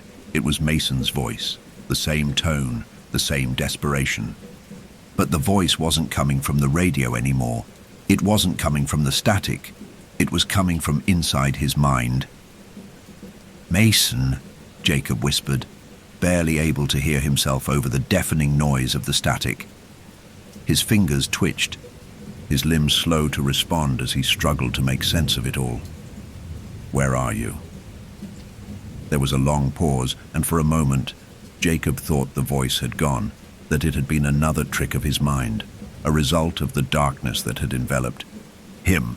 But then the voice returned, rasping and hollow. "I'm here. The forest. It won't let me go." The words struck Jacob with a visceral jolt. The forest. It won't let me go. The realization hit him with the force of a tidal wave. It wasn't just Mason. It was anyone who had been lost to the mountain, to the forest. They were trapped, entangled within the very land itself. The storm, the figure, the voice, it was all part of the same horrific truth. They were not dead. Not truly. They had been claimed. The forest had absorbed them, fed on them, twisted them into something else entirely. They were echoes now, whispers, lingering in the dark, calling for help that would never come. Jacob's pulse quickened. The realization was suffocating, the weight of it pressing him deeper into the blackness. The figure in the forest, the voice on the radio. It had never been an accident. This was what the forest did. It claimed. It fed. It never let go. But even as the truth settled in, another thought gnawed at him. He was part of it now. The mountain had marked him, had drawn him in. He wasn't just a victim. He was chosen. The storm, the figure, the forest, they had all been waiting for him, just like they had waited for Mason. "Jacob," the voice cracked again. Mason was still there, his voice weaker, more broken with each passing second. The cold. Jacob could feel it now, deep in his bones, crawling through his veins like ice. The voice had called to him from the start, and now it was clear. It wasn't just the storm that had trapped them. It was the forest.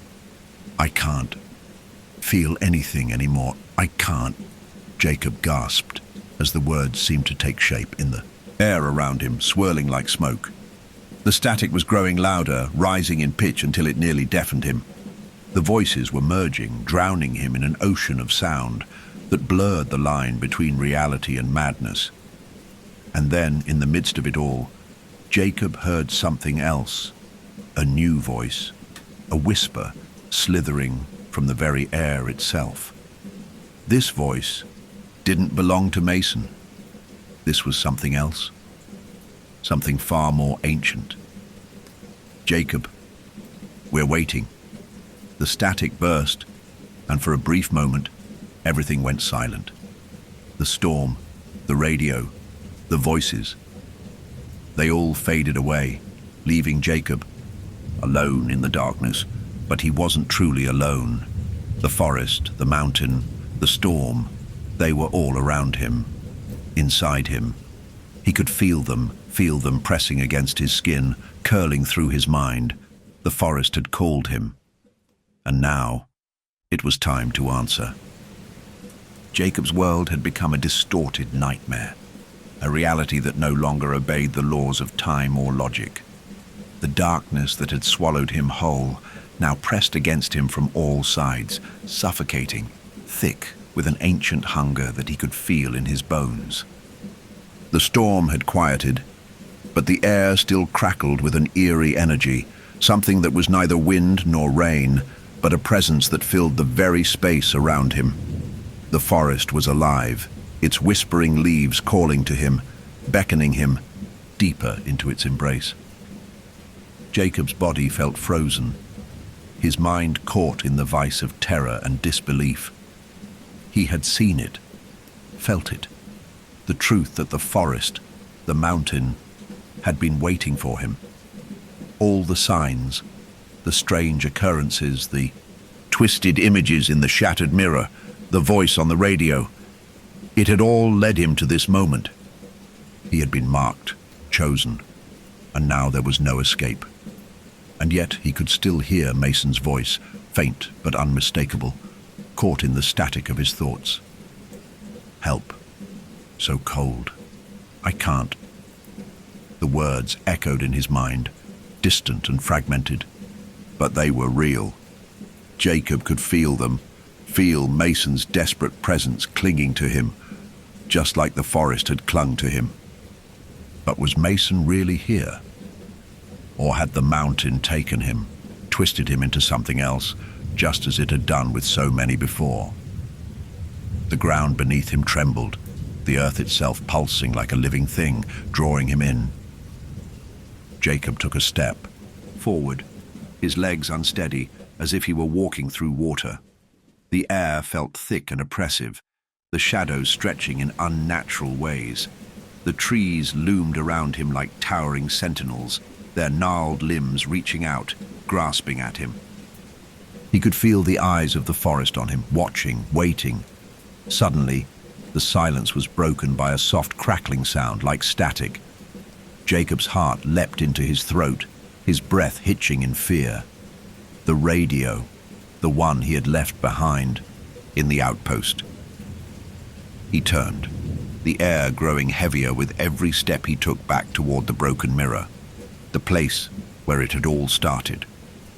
His feet sank into the wet earth, and the whispers of the trees seemed to draw him closer. The radio lay there untouched, the static swirling around it like a vortex. And then, just as before, the voice came through. Jacob. The static grew louder, more intense. His pulse quickened, every nerve in his body screaming. The voice, Mason's voice, crackled through the air again, but this time it was different, fainter, struggling. I'm so cold. Jacob's hands shook as he reached for the radio, his fingers trembling against the wet metal. His mind was reeling. He wanted to understand, wanted to break free of this nightmare, but every part of him knew the truth. Mason wasn't the one calling. It wasn't Mason who was trapped here anymore. It was him. The voice came again, but now it was no longer a plea for help. It was a command, a dark, cold whisper that seemed to come from the very trees themselves. Jacob, come to us. Jacob's chest tightened with fear. The truth had finally settled into his bones. The forest wasn't just alive, it was aware. It had known him from the moment he had arrived. It had watched him, waited for him. The mountain, the forest, the storm, they were all part of the same dark entity. And now, the forest had claimed him. It would never let him go. Jacob, we are waiting. The voice was inside him now, deep in his mind, clawing at his thoughts. The static merged with the whispering of the wind, and the world around him began to blur, melting into the darkness of the forest. The trees closed in, their branches twisting like hands, their roots reaching into the earth, pulling him closer to the heart of the mountain. He could feel them now, the lost souls of the forest, the echoes of those who had wandered too far, who had been taken by the land. Their whispers mingled with the wind, their voices rising in unison with the storm. Jacob stumbled, his body unwilling to obey him, his legs heavy and unresponsive. The forest had him now. He could feel its cold grip around him, seeping into his skin, into his mind. The static was deafening now, a roaring presence in his skull, drowning out everything else. The trees loomed over him like ancient sentinels, their eyes watching, judging. There was no escape. The forest had never let go of its prey. And now it was his turn. And then, in the distance, through the haze of darkened trees, he saw it. The outpost, twisted and broken, standing against the dark sky. The place where it had all begun. But it was no longer a place of refuge, it was a tomb. Jacob took one last shaky step forward, the voices of the forest rising to a crescendo in his ears. The static, the whispers, the cold, it all fused into one overwhelming presence. He could hear Mason's voice again, but now it was hollow, empty, like a call from the past. "Jacob, you're not alone." The radio crackled one last time, the words blending into a final chilling whisper. "No one ever leaves." And just as the last of the static faded, Jacob knew. There was no escape. The forest had claimed him, just as it had claimed so many others before. The storm, the mountain, the trees, they were all alive, feeding on the souls of those who were foolish enough to wander into its grasp. The outpost stood silent against the darkening sky, its doors open wide, waiting. Jacob stepped forward, his body no longer his own, his mind lost to the echoes of the forest. He had become part of it now. The forest had claimed him as it had claimed Mason, as it had claimed the others. And now the forest's whispers filled his mind, drowning out everything else. The storm continued to rage, the wind howling through the trees, and in the distance, the sound of the radio crackled one final time. "You're not alone." And with that, the mystery of the forest, the outpost, and the voices that haunted its walls remained unresolved. The forest's secrets were kept, forever hidden beneath the storm's dark veil. You're deep into the story now, and the horrors are only escalating. If you're still with us, don't forget to like and subscribe. Tell us where you're listening from in the comments. Who else is staying up late to face this nightmare? Settle in. The terror continues. Story 2. The trail had always seemed longer than they remembered, winding its way through the dense forest and up into the rugged embrace of the Absaroka Mountains. Montana's wild beauty sprawled beneath a sky so open it felt like the edge of the world. But today, something about the air was different. Thick clouds hung heavily overhead, their darkness not quite right. It wasn't just the weather that unsettled Sarah, but the quiet. There had been no birds calling, no rustling of animals in the underbrush. The forest felt unnaturally still. Sarah glanced at Jake as they trudged onward, the rhythm of their boots crunching against the frozen earth the only sound. He looked unbothered, eyes fixed ahead, his beanie pulled low over his brow. She envied his calm, but it was hard to shake the feeling that they were being watched, the kind of feeling that makes your skin prickle and your pulse quicken for no reason you can place. "You sure about this hike?" she asked, her voice strained as she tried to brush off the growing anxiety tightening in her chest. Jake gave a lazy grin, not looking back. "Of course, we've hiked worse conditions than this. A little snow won't stop us." He was right in a way. They had hiked these trails many times before, always seeking the quiet escape that the mountains offered. But this was different. The storm was rolling in faster than expected, and the air was growing colder, heavy with the anticipation of something unpleasant. Sarah pulled her jacket tighter around herself and quickened her pace, trying to ignore the gnawing sensation that the mountain had started to close in around them. As they crested the ridge, the world below them disappeared into a veil of white. Snowflakes, small at first, began to fall in a steady, thickening curtain. The wind picked up, making the world feel smaller, its reach infinite. It was a sudden change, the temperature dropping, the visibility fading, the light dimming as the snow thickened with a cruel speed. "This is getting bad fast," Sarah said, her voice rising with the wind. Jake stopped in his tracks, looking over the sheer drop to the valley below. He checked his watch, his brows furrowing as the snow intensified. The air was filled with the sound of the wind picking up, howling and wailing as if trying to tear them from the ridge. "Let's find shelter. There's a cliff just ahead, a little ways off." They stumbled forward, snow swirling around their faces, cutting through their clothes like knives. It wasn't just the cold. The storm seemed alive, as though it could reach into their very thoughts. Their breath came in shallow gasps, fogging up the air around them as they trudged toward the overhang. The jagged rocks seemed to rise out of the snow like sentinels, dark and foreboding against the white backdrop of the storm. They reached the overhang just as the storm hit in full force. The snow was so thick now that they could barely see their own hands in front of their faces.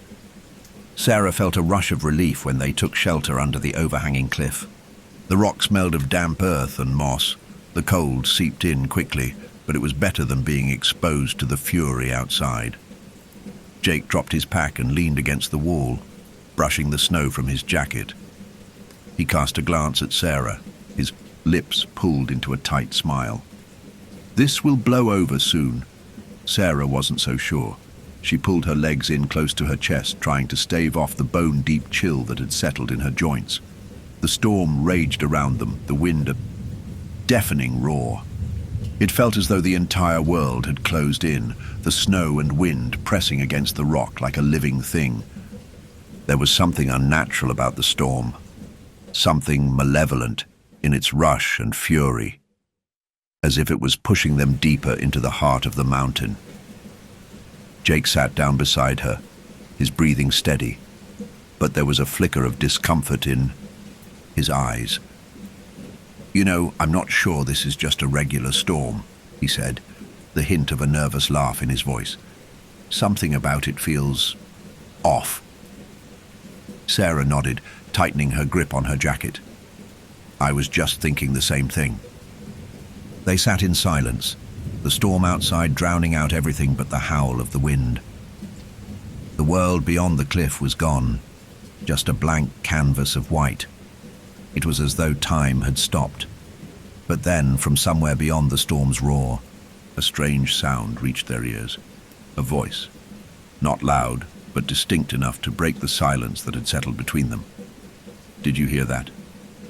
Sarah's voice trembled as she leaned closer to Jake, her eyes scanning the space beyond their shelter. Jake's gaze darted to the horizon. "It's just the wind. Maybe an animal, or—" "No," Sarah interrupted, her voice sharp now. "That was a voice. A person's voice." Jake frowned, then stood up, his face set in a determined line. He took a few steps toward the edge of the cliff, his eyes straining to see through the whiteout. "I'm sure it was just the wind. But we're not alone out here," Jake said, glancing back over his shoulder. "There's probably some other hikers taking shelter nearby." He took another step, looking down at the empty, snow-covered valley below. The wind tugged at his jacket, the air icy and biting, but there was no sound, no movement, just the vast emptiness. "That was no animal," Sarah whispered, a chill creeping down her spine that had nothing to do with the cold. She wasn't sure why, but the thought of a stranger out here, in this storm, unsettled her deeply. She could feel her heart racing now, a prickle of unease spreading through her chest. Jake turned back toward her, about to speak, when his words were cut off by a sudden sharp crack in the air. A voice, louder this time. "Is anyone out there?" Sarah's breath caught in her throat. Jake blinked, then laughed nervously. "It's just the storm, Sarah. The echo off the rocks or something." But Sarah didn't hear him. The voice had come from somewhere behind them, deeper in the mountains, unmistakably clear despite the howling wind. She was sure of it now. It wasn't the wind. Something else was out there, and it was calling. The silence that followed the strange voice seemed to stretch on forever. For a moment, Sarah wondered if she had imagined it, if it was just her mind playing tricks in the cold, her senses dulled by the relentless blizzard. But the chill crawling up her spine, the heavy weight of her thoughts, told her otherwise. She couldn't shake the feeling that something was wrong. Jake had heard it too. She could see it in the way he stood, frozen, his body tensed and rigid, his hand still resting on the edge of the rocky outcrop as he stared into the storm, his breath coming faster now. "Jake," Sarah whispered, her voice barely audible against the howling wind. She reached out and touched his shoulder, and he flinched, as though pulled out of a trance. He turned to her, his eyes wide, the nervous grin that usually played across his face now absent. "You heard that too, didn't you?" She nodded, her throat tightening. "It wasn't the wind, Jake. That wasn't just an echo." Jake swallowed hard. "What do you think it was?" She didn't know what to say. The idea that someone else could be out there in the storm, someone or something, felt both impossible and terrifying. The storm was too strong for anyone to be out there, not this far from the nearest trail.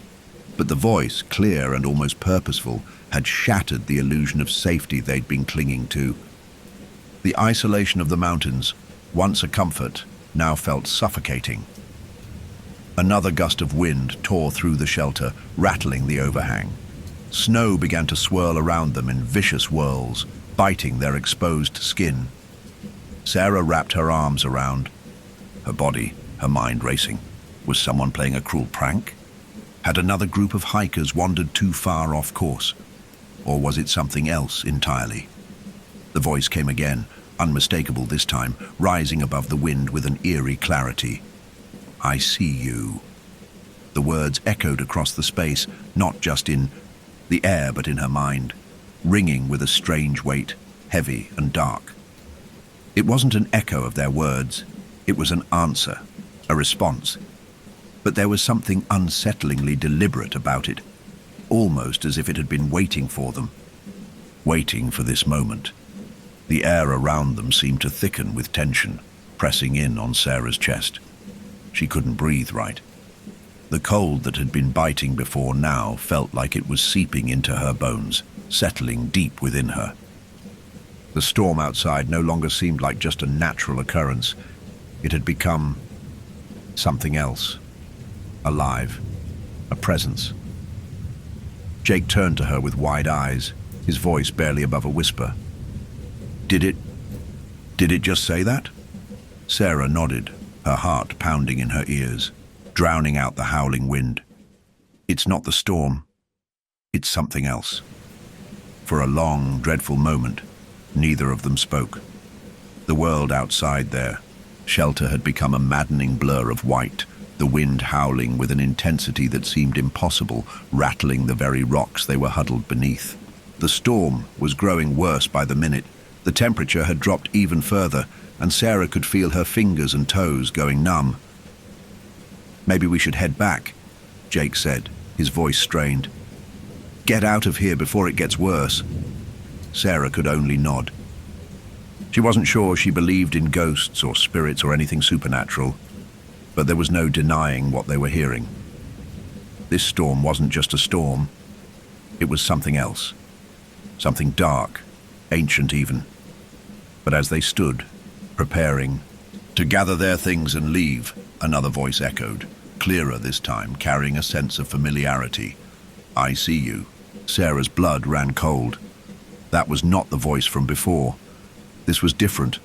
A man's voice, but low, gravelly, older, with a deliberate resonance that sent chills crawling up her spine. Jake's hand shot out, gripping her arm tightly. His face was pale, his eyes wide in shock. What the hell is that? It didn't make sense. The storm was fierce, the wind a constant roar, but this voice, this deep, gravelly voice, sounded close. Too close. It didn't come from the wind. It didn't come from any direction that made sense. And then, without warning, the ground trembled beneath them. A subtle vibration that seemed to hum through the rock. Sarah's eyes snapped to the ground, and she realized in horror that the vibration was not just the earth shaking. It was something else, something moving beneath their feet. Her breath caught in her throat.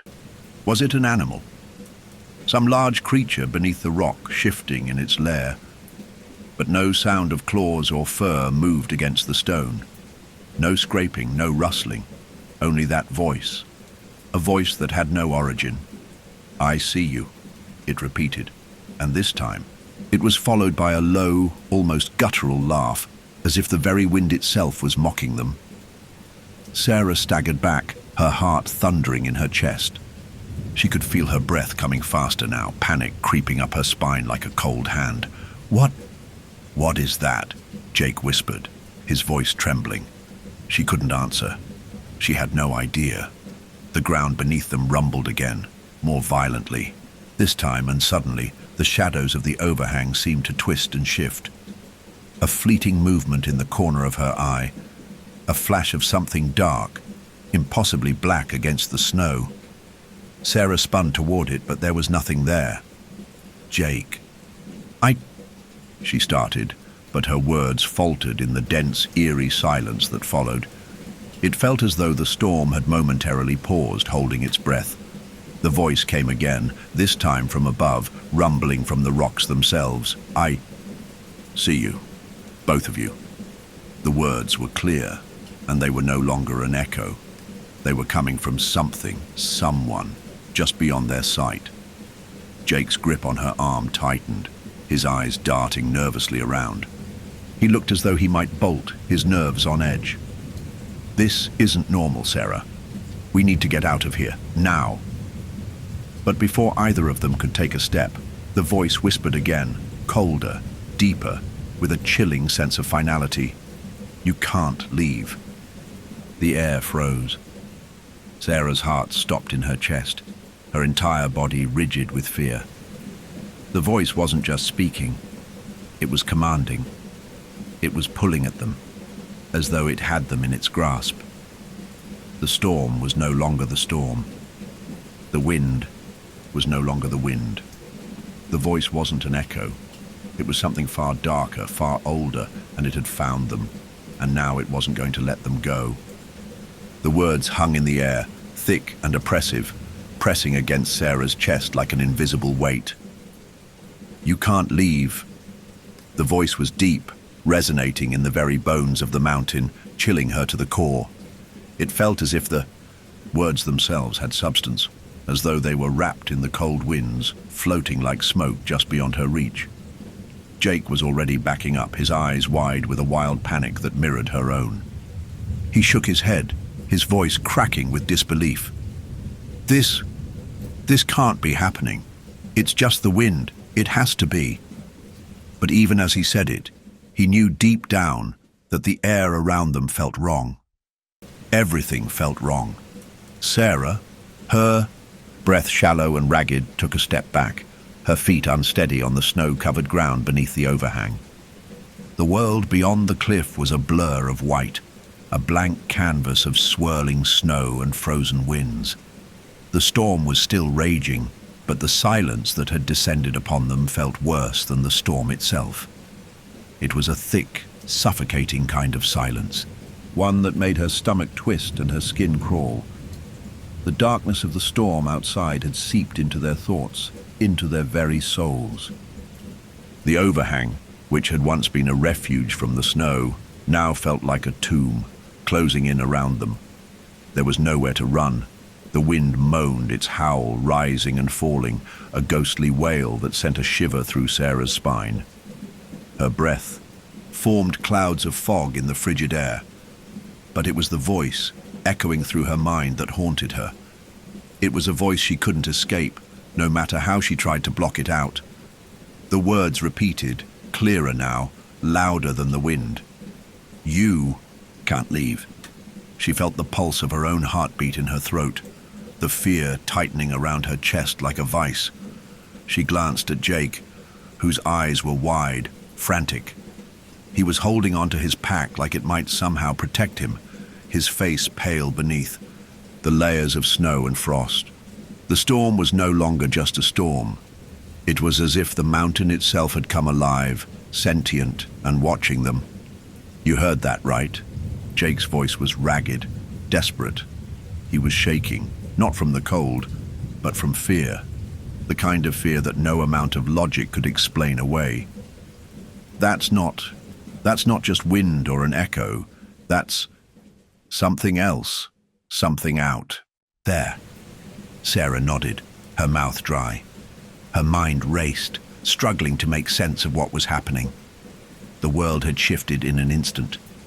What had once been a simple hike, an escape from the noise of their lives, had turned into something far darker.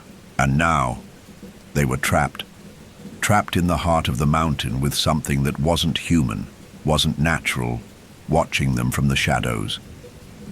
The voice spoke again, but this time, it wasn't a command. It was a question. Do you fear me? Sarah's stomach dropped. The voice wasn't just repeating their thoughts, it was speaking to them, directly. It was aware of them. It knew them. Jake flinched, as if the words had struck him physically. He opened his mouth to respond, but nothing came out. The storm outside roared louder, and the air in their tiny shelter seemed to grow colder still, biting into their skin. I fear nothing, Jake finally managed to say, his voice trembling but defiant. We're not afraid of you. The words felt weak as soon as they left his lips. They didn't even sound like his voice anymore. Stripped of its usual confidence, it cracked under the weight of the atmosphere. Sarah wanted to shout, to scream that they weren't afraid either, but the truth was undeniable. She was terrified, not of the storm, not of the cold, but of the thing, the presence that was waiting just beyond their sight, pulling at the edges of their sanity. The mountain trembled again beneath them. The echo that followed felt as though it vibrated deep in the earth, rattling the stones, shaking the very bones of the mountain. A shadow, no, not a shadow, a shape, dark and shifting, passed in the corner of Sarah's vision, moving with unnatural speed. She turned her head quickly, her eyes scanning the dense white fog beyond the overhang. But there was nothing there. Nothing but the endless swirl of snow and wind. Her pulse quickened, her breath hitching in her throat. Something was out there, something that had been waiting for them. She could feel it watching, could sense its eyes on her, on both of them. And now she realized it wasn't just the storm. That was closing in. It was the thing that had been calling to them. The thing that had been here long before they ever arrived. Jake's voice shattered the silence. Sarah, I don't think we're alone. His eyes were fixed on something. Behind her, his gaze wild, searching as though trying to find something in the white chaos outside. Sarah turned instinctively, and for the briefest moment, she thought she saw a figure, tall, cloaked in black, its face hidden beneath a hood. It was a flash of movement, barely perceptible, but it was enough to make her stomach churn with dread. Doe. You see that, she whispered, her voice trembling. Jake nodded slowly, his lips pressed together in a grim line. I saw it too. The figure was gone in an instant, swallowed by the snow and wind. But Sarah couldn't shake the feeling that it hadn't disappeared. It had moved. No, it had shifted, like it was never bound by the same rules as them. The storm outside grew louder, its fury escalating as if the very mountain was awakening, responding to the entity that had made itself known. The voice came again, but now it was different, familiar, like a twisted reflection of something they both knew. You think you can leave, but you are already mine. The words echoed with such finality that Sarah's breath caught in her throat. The ground beneath them quaked again, but this time it wasn't just a vibration. The rock above them groaned, the stone shifting as though something, no, someone, was moving through the mountain's very core. Jake staggered back, his eyes wide in disbelief. What the hell is this? I don't know, Sarah whispered, her voice shaking. But I know one thing for sure, we have to get out of here. But the words barely left her lips before another crack rang out through the air. A voice, deep and familiar but twisted, distorted, reached out from the shadows. You can't leave. The words hit them like a punch to the stomach. You can't leave. There was no mistaking it now. This was no natural storm, no coincidence of sound and wind. This was something that had been waiting, something ancient and alive, something that had never meant for them to leave. The shadow, no, not a shadow, a presence, was closer now, filling the space around them, suffocating the small shelter beneath the overhang. The wind howled louder, the snow spinning faster, as though the very elements were bent to the will of whatever waited beyond their sight. Sarah's heart thudded in her chest, every beat a reminder of the dread that had been building with each passing second. Jake's face was pale, his eyes wide with fear, but there was something else there too, something deep, something primal, the kind of fear that comes when a person knows they are no longer in control of their fate. Sarah. His voice was a whisper, hoarse and trembling. It's not just the storm, is it? We're not alone, not like we thought. He turned, searching the swirling white beyond their shelter, but there was nothing visible. Just snow, just wind, just the weight of the presence. Sarah stood frozen, her breath shallow as she watched him. She could feel it too. The air around them was thick, suffused with a tangible heaviness. The snow that fell so rapidly seemed to have a strange weight to it, like it wasn't just frozen water but something far darker, something tied to the very mountain itself. Suddenly, another tremor ran through the ground beneath their feet. This one was stronger, more insistent. Sarah grabbed Jake's arm to steady herself as the rock above them creaked, groaned, and shifted. The very mountainside seemed to be alive, the stone trembling as if it were a living being responding to something. Deep within, she could hear it now in the silence between the howling wind, the faintest scraping sound coming from deep within the rock, like claws against stone. "I don't like this," Jake whispered, his voice raw with panic. "We need to go. Now." But Sarah couldn't move. She couldn't tear her eyes away from the dark shape that seemed to materialize in the periphery of her vision, flickering in and out like a wisp of smoke. It wasn't a person, not fully. It was more like a shadow wrapped in shadow, a dark figure that seemed to move with unnatural fluidity, slipping between the layers of the storm. "Sarah." Jake's voice was desperate now, shaking her from her trance. "Look at me. We can't stay here. We have to get out." But even as he said it, a thought tugged at Sarah's mind, something that had been lingering since they first heard the voice. What if they couldn't leave? What if the mountain itself didn't want them to leave? The thought chilled her to the bone. She glanced at Jake, but the look on his face told her he had come to the same terrifying realization. Something in the air shifted, an oppressive weight that pressed down on them from all sides, as though the mountain itself was breathing, watching. Then a voice. Not the same voice as before. This one was lower, deeper, more malevolent. It seemed to crawl under Sarah's skin, wrapping itself around her like a suffocating shroud. "I've been waiting for you." The words were thick with malice, dripping with the kind of malevolence that made the air around them feel charged, like static electricity before a storm. Sarah's chest tightened with terror as the voice seemed to come from every direction. At once, a whisper in the wind, a murmur in the snow. Jake's grip on her arm tightened. "What the hell is that?" His voice cracked, raw with fear. Sarah opened her mouth to respond, but her voice caught in her throat. The words felt inadequate, meaningless in the face of what they were experiencing. The storm outside wasn't the enemy. The mountain wasn't just a backdrop to their fear. The presence, the thing they had been hearing, the thing that had been calling them, was a part of the mountain itself, tied to its ancient heart. As if on cue, the ground beneath their feet rumbled again, stronger now, almost like an earthquake. The rock around them groaned, and the very cliff they sheltered beneath seemed to shift, as though something far beneath was stirring, awakening from a long slumber. And then, there it was again. The shadow. It was closer now, undeniable in its presence. It flickered between the snowflakes, a dark figure that moved with inhuman speed, slipping between the edges of their vision like a nightmare they couldn't escape. It was watching them. No, waiting for them.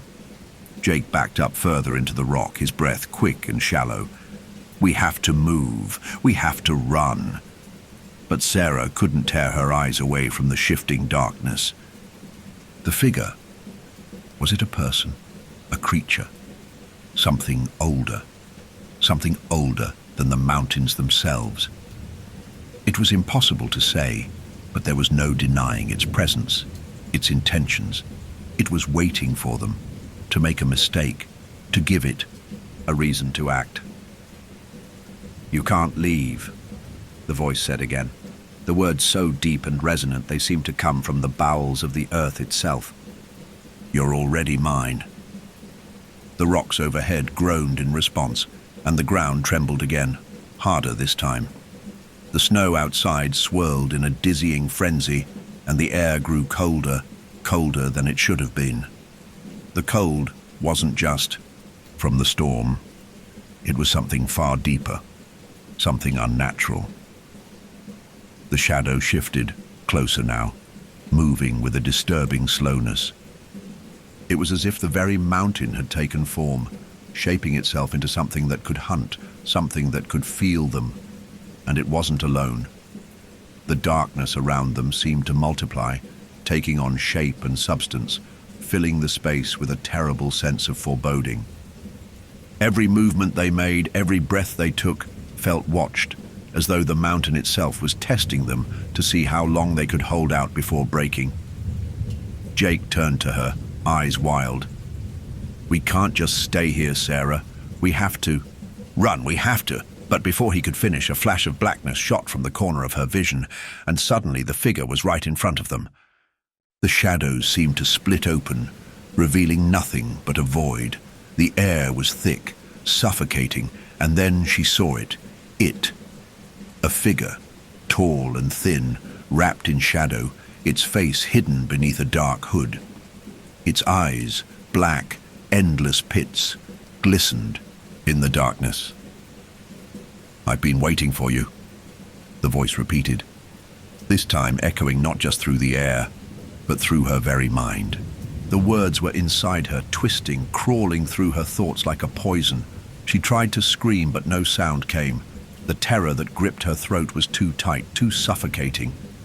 The shadow reached out, slow and deliberate.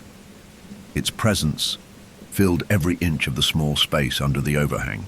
The air around her seemed to throb, and for a moment she swore the very rock they huddled beneath was alive, a living, breathing thing. The figure's fingers brushed her cheek cold as ice, but there was something else, a pressure, a crushing weight pulling at her very soul. The darkness was closing in, and there was no escape. The cold wasn't just physical anymore. It was something deeper, something that sank into the marrow of their bones and twisted through their veins, freezing them from the inside out. The shadow before them loomed, an endless void that seemed to swallow the light. Sarah couldn't breathe, couldn't think, only feel.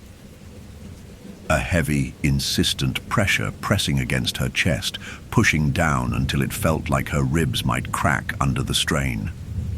It wasn't just the weight of the thing standing before them, it was the weight of the mountain itself, alive and aware, feeding on their fear, their desperation. The figure stretched forward, its hands, long, clawed and impossibly thin, reaching for Sarah's face. The air seemed to hum with an oppressive energy, the very stone beneath her feet vibrating as if the mountain was alive, was breathing with them, sharing in this twisted moment. Her legs felt like lead, like they couldn't move even if she tried. The world outside the overhang had disappeared entirely, swallowed by the blizzard, the winds howling, the snow blurring everything into an endless sheet of white. There was no escape. There was nowhere to run. She turned to Jake, desperate for him to act, to do something. His face was pale, his eyes wide with terror, but his body was rooted to the ground. The shadow had paralyzed them both with a terror, so deep it was beyond words. The mountain wasn't just a place they were visiting anymore. It was a trap, a living, breathing entity that had waited for them, had drawn them here with the cold, with the storm, with the promise of the wilderness, and now it wouldn't let them go. The shadow's fingers hovered in the air, inches from her skin, colder than any ice she had ever felt. It was like a vacuum, sucking the warmth out of her very soul, drawing her closer, inch by inch. She could feel herself trembling, shaking, but she wasn't sure if it was the cold, or the thing's touch, or both. And then, in a voice so soft, it was barely a whisper, the shadow spoke again. "You are mine." It was not a command. It was a truth, one that reverberated through her bones and down into the deepest parts of her mind, an undeniable fact. Sarah's vision blurred, the edges of the world dimming, her head swimming with dizziness. Her knees buckled, but she didn't fall. No, the pressure around her was too strong, too suffocating. It wasn't just the shadow pulling at her. It was the mountain itself, like the earth was lashing out, binding her to its will.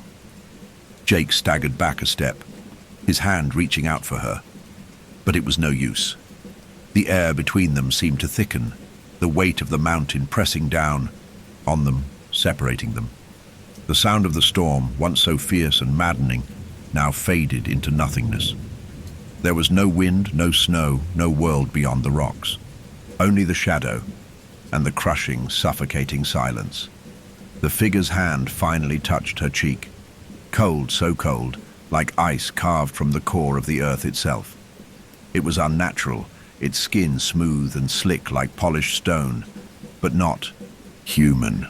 Not anything human. It didn't belong here in the world of flesh and bone. It was ancient, timeless, something that had existed long before the mountains themselves had taken shape.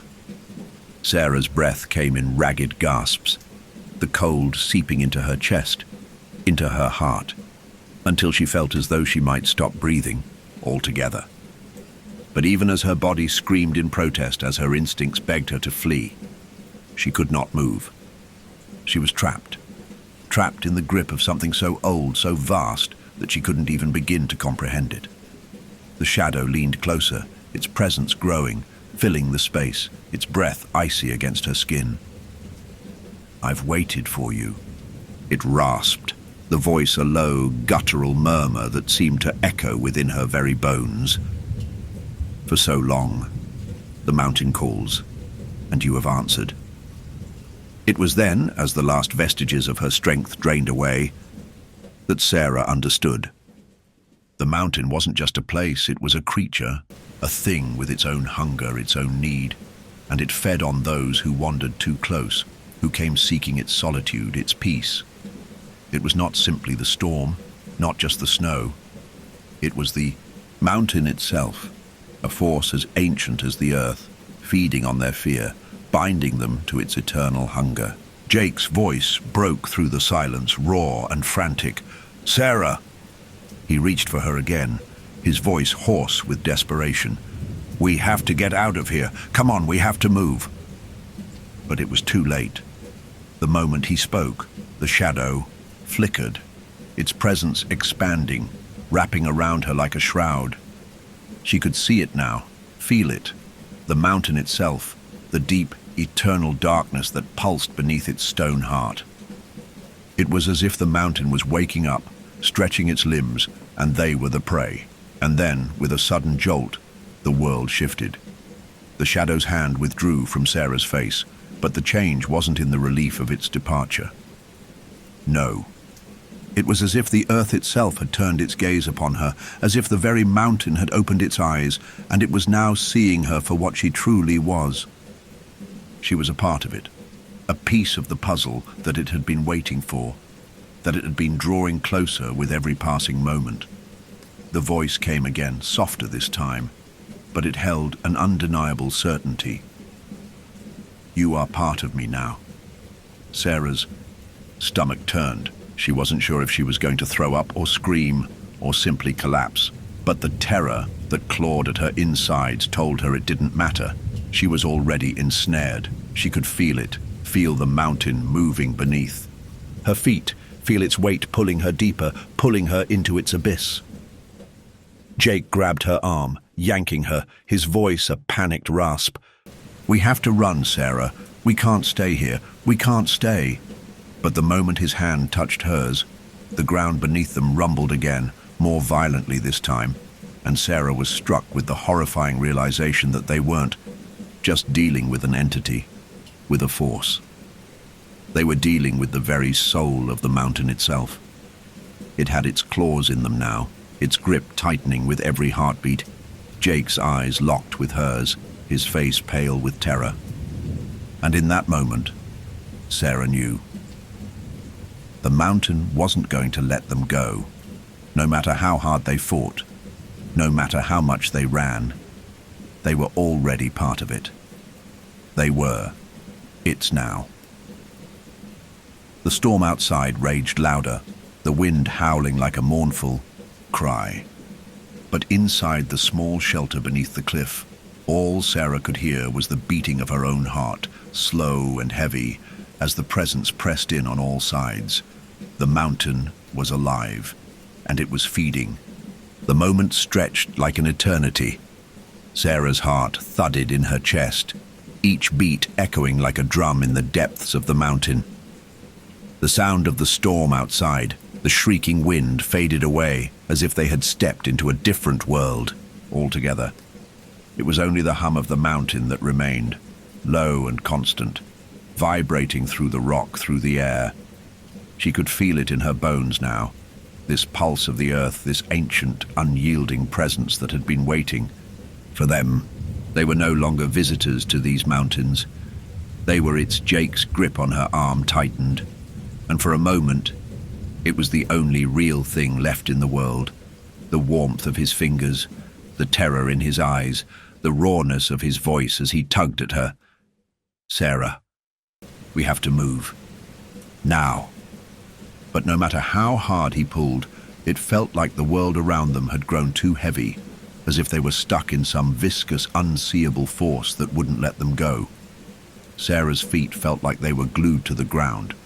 Her limbs were shaking, not just from the cold, but from the suffocating weight of the presence surrounding them, pulling at them, holding them in place. The shadow flickered again in the corner of her vision. It wasn't just a shape anymore. It was a thing, a creature, made of pure darkness, moving with an unnatural grace. It slithered between the snowflakes, drawing closer with every passing second, its eyes hidden beneath the hood, its form shifting and warping in the corners of her vision. The darkness wanted them. It was feeding on them, on their fear, their confusion, their helplessness. "Sarah!" Jake's voice was sharper now, desperate. His breath came in ragged gasps, and he pulled harder, but it was no use. She couldn't move. She couldn't do anything but stand there, paralyzed by the weight of the mountain's grip on her. The shadow loomed larger, its form becoming clearer, its body stretching and twisting like smoke, no longer bound by the laws of the physical world. It was the very essence of the mountain itself, a manifestation of its hunger, its desire for souls, for warmth, for life. And it was reaching for them, its long fingers swaying in the air like tendrils of some ancient, unfathomable creature. Its presence pressed in on them, suffocating, consuming. "You belong to me now," the voice echoed, not just in the air but in their minds, a soundless whisper that made Sarah's skin crawl. "You are a part of me." She wanted to scream, to push Jake away and run, but every part of her body refused to obey. Her legs were frozen, her muscles like lead, and the mountain, the presence, it was feeding on her. The cold seeped deeper into her bones, as though the very marrow within her was turning to ice. She closed her eyes, clenching her teeth, and the storm howled around them. But it wasn't enough to block out the voice, the presence that had fully consumed the space between them. She felt it now, A pull deep in her chest, like the mountain was sinking its claws into her very soul, dragging her further into its abyss. Jake's eyes locked with hers, wild and pleading. "Sarah, please, we can't stay here." He tried, again, to drag her away, but it was like trying to pull against the very rock itself. It was pointless. There was nowhere to go. And then, something inside Sarah snapped. It wasn't just the cold. It wasn't just the terror. It was something deeper, something tied to her past, something unresolved, something she had been running from for years. The mountain wasn't just pulling at them. It was feeding on them because of them. It was feeding on their guilt. She could feel it now. It wasn't just the shadow, it wasn't just the storm. It was her too. The mountain had drawn them here for a reason. It wasn't just seeking any victims, it had chosen them. Her mind flashed to moments, broken fragments of her life. She saw her mother's face, her father's voice, the emptiness that had followed them since they died, the years of grief and loss, the guilt that had eaten at her like a slow burning fire, the feeling that she had never truly escaped them. The mountain had known that. The presence had felt it. It had sensed her pain, her loneliness, and it had drawn her here, just as it had drawn Jake. It had waited for her to reach the end of her tether, to be so lost, so broken, that she would willingly fall into its grasp. The shadow flickered again, moving closer, and this time Sarah did not fight it. "I'm sorry," she whispered, her voice breaking. She wasn't sure who she was apologizing to anymore. Was it to Jake, to herself, to the memory of her family? She didn't know. All she knew was that the mountain had always been there, buried deep within her, and now it was consuming her, from the inside out. She could feel the pull of it, the way it was tying her to the land, to the stone, to the ancient, inescapable hunger of the earth. Jake's grip on her arm tightened, his eyes full of panic. "Sarah, no. You can't." But it was already too late. The presence was no longer something outside of her. It was in her. It had always been in her. And now it had taken hold of both of them. The shadow reached out, its fingers brushing Sarah's face once more. This time, there was no cold, no pain. Only the pull, the sinking feeling, as if she were falling through the rock, through the earth itself. Her body seemed to shift, to fade, as though she were losing herself to the mountain. Jake tried to pull her back, but his efforts were futile. The stone beneath them rumbled once more, and the earth seemed to open, its gaping maw pulling them in, drawing them closer to the center of the mountain. Sarah could hear Jake shouting, but his voice was distant, muffled, as though the world was closing in on them, swallowing them whole. And then, as the last vestiges of the world outside the overhang faded, as the shadows consumed her mind completely, Sarah realized with a terrible clarity that the mountain was alive. It was not just a place. It was a consciousness, a being, a creature that had existed long before human history had even begun. It had always been waiting for the right souls, for the right pain, for the right loss. And now, it had her. It had them both. The last thing Sarah felt was the silence. The crushing, suffocating silence of the mountain, the quiet that followed the storm that had not passed, but had simply changed. The mountain had claimed them.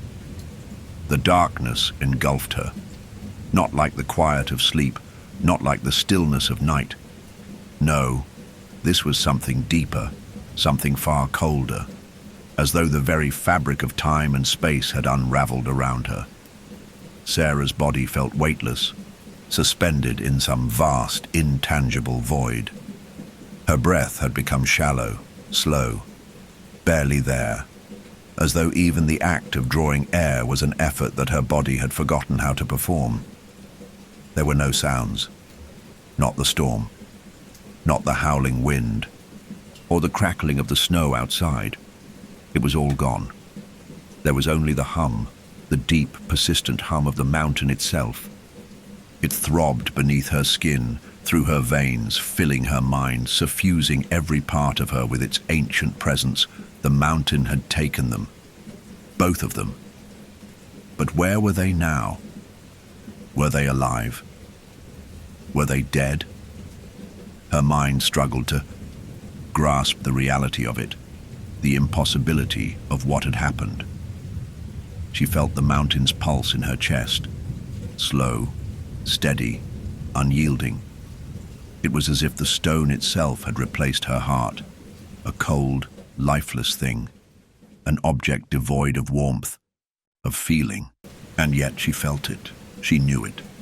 The stone was inside her, in her blood, in her thoughts, like a parasite feeding on her awareness. It was too much to bear. Her mind rebelled against the sensation. Her instincts screamed to flee, to fight, but there was nowhere to go. The mountain had closed in around them, and now it was waiting for them to fade. A figure, a shadow. She could see it, though her eyes were closed, though her body was motionless. It loomed in the distance, faint, undefined, but there, nonetheless. It was like a memory, like a ghost, something familiar, something she should know. The figure reached for her, and even in this place, she could feel it, a pull toward it, an inevitable draw.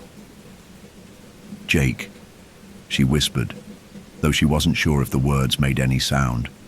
Was she even speaking, or was she only thinking? The air around her seemed to press in as if to drown her words, to silence her.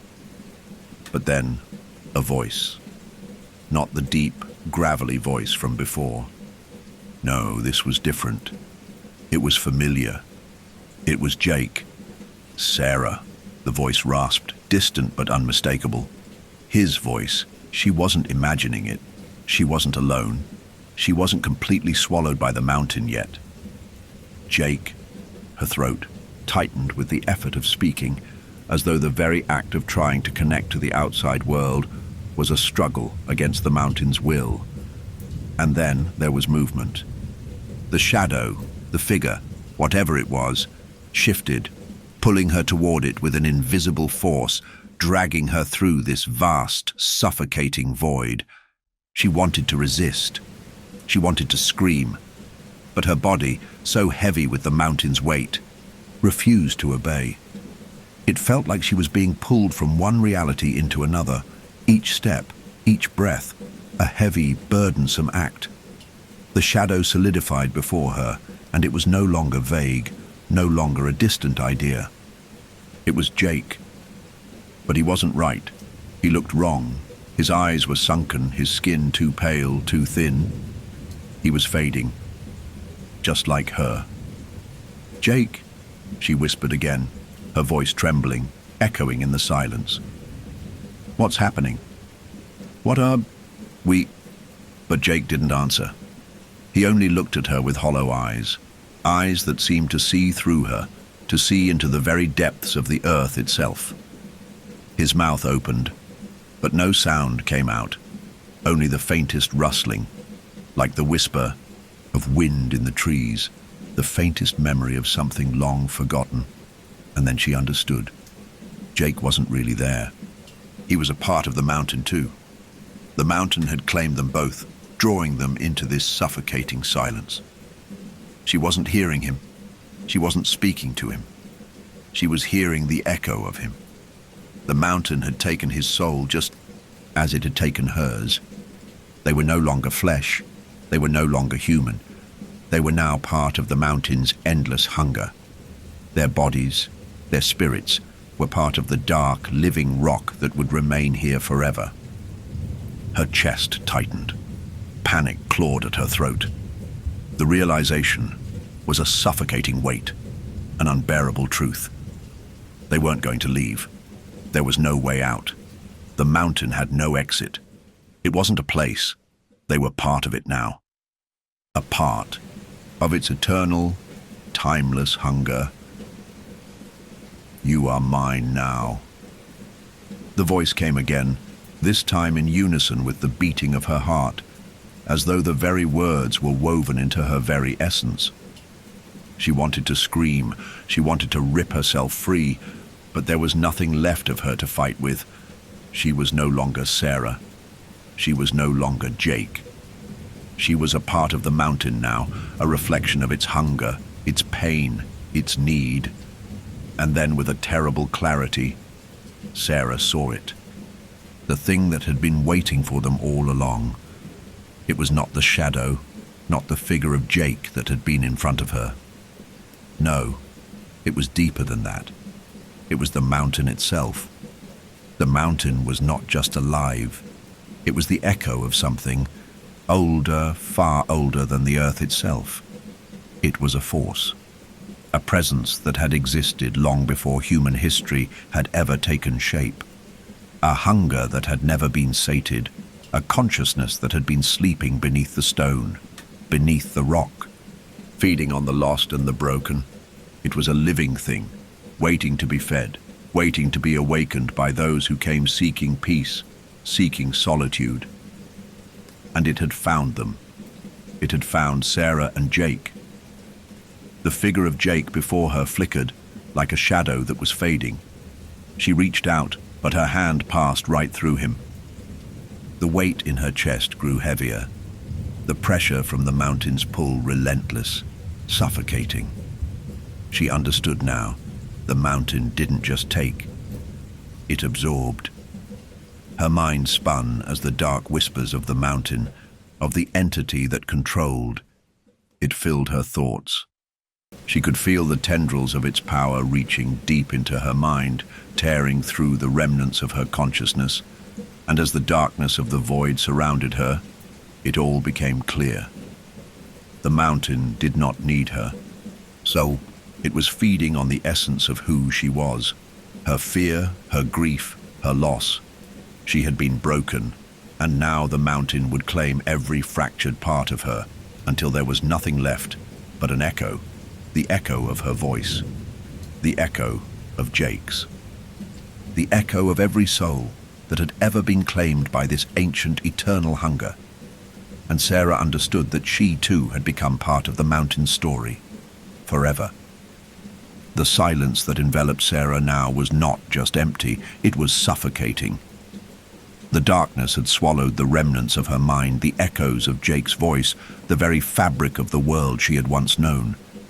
There was only the vastness of the mountain now, stretching endlessly, its cold fingers wrapped tightly around her spirit, claiming her as one of its own. In the deep recesses of the mountain, Sarah could still hear the pulse. The heartbeat of the earth, slow and steady, vibrating through her bones, syncing with the rhythm of her own breath. It was impossible to escape, as if the mountain had woven itself into the very essence of her being. The pull of it, the weight of its presence, was so heavy, so unyielding, that she had long since stopped fighting. There was no point. She was part of it now. But then, something flickered within her. A faint, distant memory. A whisper of the person she had once been. The fleeting sense of who she was before this, before the mountain had claimed her. It was so faint, so fragile, like a dream that was already slipping away upon waking. Jake. His name, barely a thought, reverberated in the dark corners of her mind. She had heard him. His voice had been real, hadn't it? The terror in his eyes, the desperation in his touch, those had been real. But the shadows had taken him too, just as they had taken her. Her chest tightened with an aching grief. Was he lost like her now?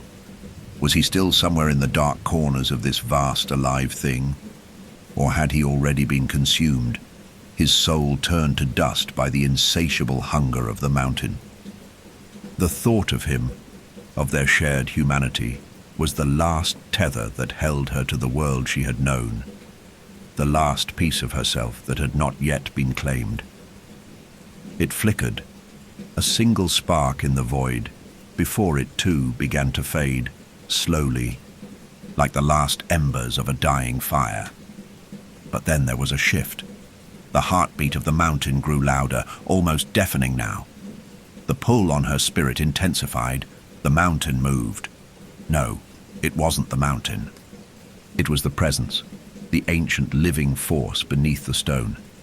It had noticed the flicker of her resistance, and now it was rushing to claim it, to stamp out the last remnants of her will. But as the weight of its power pressed in around her, something inside Sarah stirred. A voice. It was hers. A sound so faint, so fragile, she almost couldn't believe it. But it was there. It was the last echo of herself, the last bit of her that hadn't yet been consumed by the mountain's hunger. She could hear it calling from somewhere deep, within her, rising from the abyss. I am still here. Her chest felt tight, but she could feel it. A spark, a glimmer of light pushing through the suffocating darkness. Her voice, her will was still alive. It wasn't much, but it was enough. Enough to fight back, even just for a moment. And in that moment, something cracked. The grip of the mountain loosened, just slightly, enough to let a sliver of space open between its grasp and the echo of Sarah's soul. She could see, just for an instant, the shadows retreating from her vision. The storm that had raged outside, the fierce wind and the biting cold had softened, just a touch, as if the mountain had grown aware of her resistance.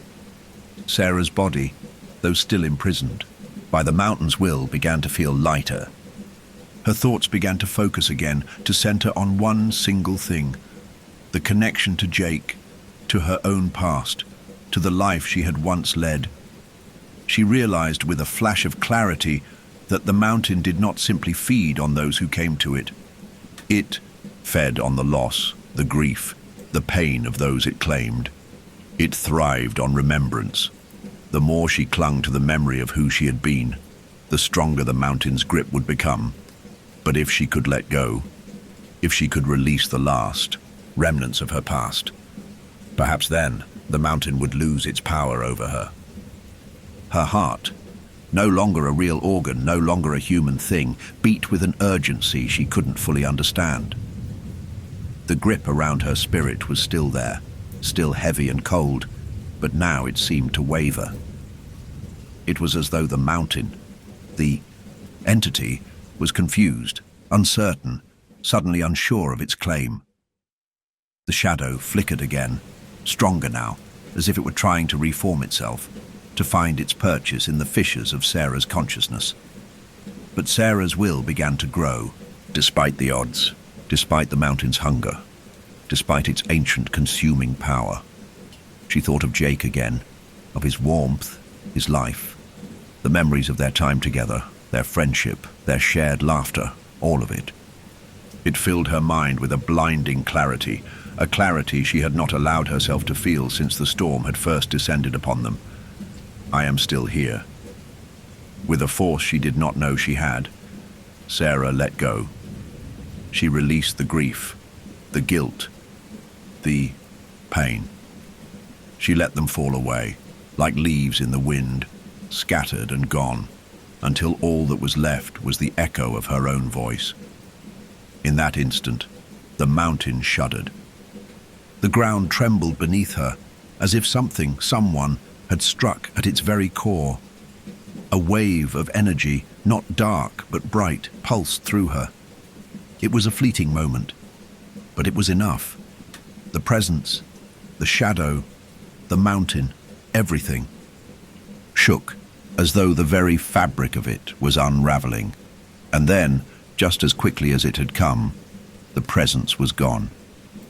The hum, the heartbeat, the suffocating weight, all of it vanished. The stone that had once pressed in on her chest seemed to lift. The storm outside, the one that had raged so violently, faded into a quiet, still calm. The darkness retreated. Sarah opened her eyes. The storm had passed. She was standing at the edge of the overhang once again, as if no time had passed at all. The blizzard had ended, and the world beyond was vast and still, bathed in the pale light of dawn. She looked around, disoriented, her breath coming in shallow, gasping bursts. The snow beneath her feet was untouched, pristine, and the air, though cold, felt clean. There was no shadow, no figure standing beside her, just the wind howling faintly as it swept through the mountains.